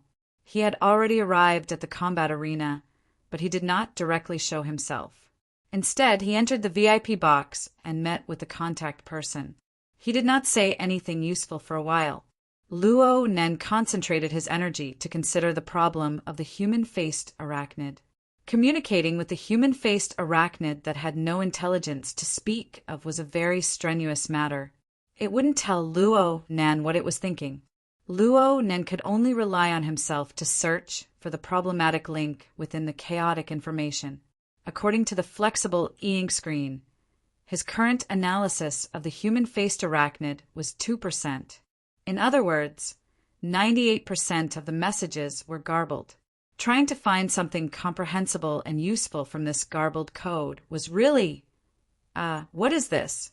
Luo Nan's soul body faintly rippled. He was shocked by the dynamic image that was suddenly reflected before his eyes. The image should be the external information that the human-faced arachnid had absorbed before, so it was straightforward and clear. Luo Nan was stunned for a moment before he quickly recognized that this was a complete diagram of the human body structure. There were even mechanical components mixed within. As for the specimen, it was undoubtedly Jack. Luo Nan used the human-faced arachnid to pry into the mysteries of Jack's body. Luo Nan's main focus was placed on the activity of Jack's brain. He only skimmed over the other aspects. But Luo Nan never expected that the human-faced arachnid would actually record the entire scene of Jack's body. Moreover, the human-faced arachnid used a form that Luo Nan was unable to understand to make an integration. What appeared in front of Luo Nan right now was a scene that seemed like a scene from a movie. As for the time period it appeared, it was right before Jack ignited the format of fire, right before the human-faced arachnid was completely blasted out. So Luo Nan saw that the dynamo core had split into a myriad of fine filaments. They pierced through the blood vessels and nerves, spreading throughout Jack's entire body. They instantly opened up a complex, yet complete structure. The energy that came from every part of Jack's body, whether it was physical or mechanical, was integrated and transformed under this structure. At that moment, Jack seemed to have transformed into a precise piece of equipment controlled by a super chip. His position, time, and output were all perfectly coordinated. Because of this, the highly concentrated internal pressure didn't destroy his body at the first moment. Instead, he stepped on the dangerous boundary and successfully transported the densely woven electric fire back to the area where the nucleus and the dynamo core were located. The dynamo core lit up under the high energy convergence. The originally flickering electric light on the spiritual plane became bright and dazzling. It was precisely during this process that the energy within Jack's body completed an inconceivable qualitative transformation. In other words, it crossed a dimension from the plane of reality and touched upon the spiritual realm. Ignition successful. Nice. Luo Nan's soul body suddenly spun in a circle to calm his excited emotions.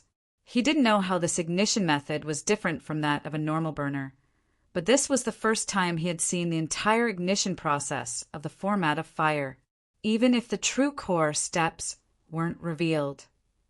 The crucial step of energy transformation should be completed within the dynamo core, but it didn't matter. This concept and train of thought was already priceless. Whether it was Quantum Corporation or some even larger power, their research train of thought on the burner line was the same as opening it up to Luo Nan. Luo Nan thought about how Quantum Corporation had spent over a decade to suddenly obtain a project worth $1 trillion in investment. He felt a deep pleasure of revenge. The problem was, this wasn't the end. Unexpectedly, this scene, which had been highly integrated by the human-faced arachnid, continued to be edited. The scene that appeared next was much more blurry, and the time node rewound to the moment when the dynamo core split into a myriad of fine filaments to support the structure. The image of Jack's body turned illusory. Large areas of his body were erased. All that was left was a frame constructed from the dynamo core, blood vessels, nerves, and a portion of the body's tissues. The energy passed through this frame, converged, and ignited. Luo Nan could see that this was a replay of the ignition process from before. The replay highlighted the importance of the structure itself. It erased the irrelevant branches and pushed the marvels of ignition forward once more. This also made Luo Nan think of the self-formatting. Wasn't his current body structure similar in nature? An exquisite reference. Perhaps he could refer to this model in his cultivation in the future? Luo Nan's sighs of emotion had just appeared when the continuous advancement of the scene carried out a second replay. It was still starting from the beginning, but this time the complex structure supported by the dynamo core became a blurry background. There were only simple lines, straight or arcs, connecting the key nodes of the structure. Or perhaps they were simply born out of thin air. Perhaps they were magnetic lines. Luo Nan had to admit that he was completely unable to understand it. But when the straight lines and arcs were pieced together, they formed a complete and sealed figure in the center. When it finally appeared before his eyes, a certain trembling feeling rose from the bottom of Luo Nan's heart. It dominated his everything. It was a kind of throbbing that penetrated the darkness and illuminated the splendor. A regular tetrahedron might not necessarily be that straight. An inscribed ball wasn't completely tangent to all four sides. An outbounding ball wasn't perfectly connected to all four ends. But this structure, this silhouette, and the marvelous concept that emerged from it were like a heavy fist that smashed into Luo Nan's heart. His chaotic state of mind was smashed into a chaotic mess. All that was left was the figure that had long since assimilated with his mind, the figure that was completely branded into the depths of his soul, a regular tetrahedron and an inscribed and circumscribed sphere. The human-faced arachnid's analytical figure and Luo Nan's visualization figure miraculously intertwined and connected at this moment. The throbbing that only belonged to the adherent of formatting theory completely exploded. Luo Nan froze on the spot. He forgot to restrain the human-faced arachnid. The arachnid obtained its freedom and displayed its simple-minded nature. It let out another sharp hiss and pounced towards Rue when on the fighting stage. Luo Nan reacted halfway, but he didn't stop the arachnid. This was because the scene of his clairvoyance was completely different at this moment. The human-faced arachnid didn't want to treat Rue as food. Its pounce was more like a connection. It pushed close to Rue Wen's body and stirred up turbid clouds of fire, nearly submerging Rue Wen completely. The sparkling and translucent spiritual seed was like a star that pierced through the layer of clouds. It emitted a resplendent brilliance. Rue Wen and the human-faced arachnid shook at the same time. The arachnid began to circle around Rue Wen. Rue Wen's gaze followed half a circle. She slowly closed her eyes when she was about to turn around.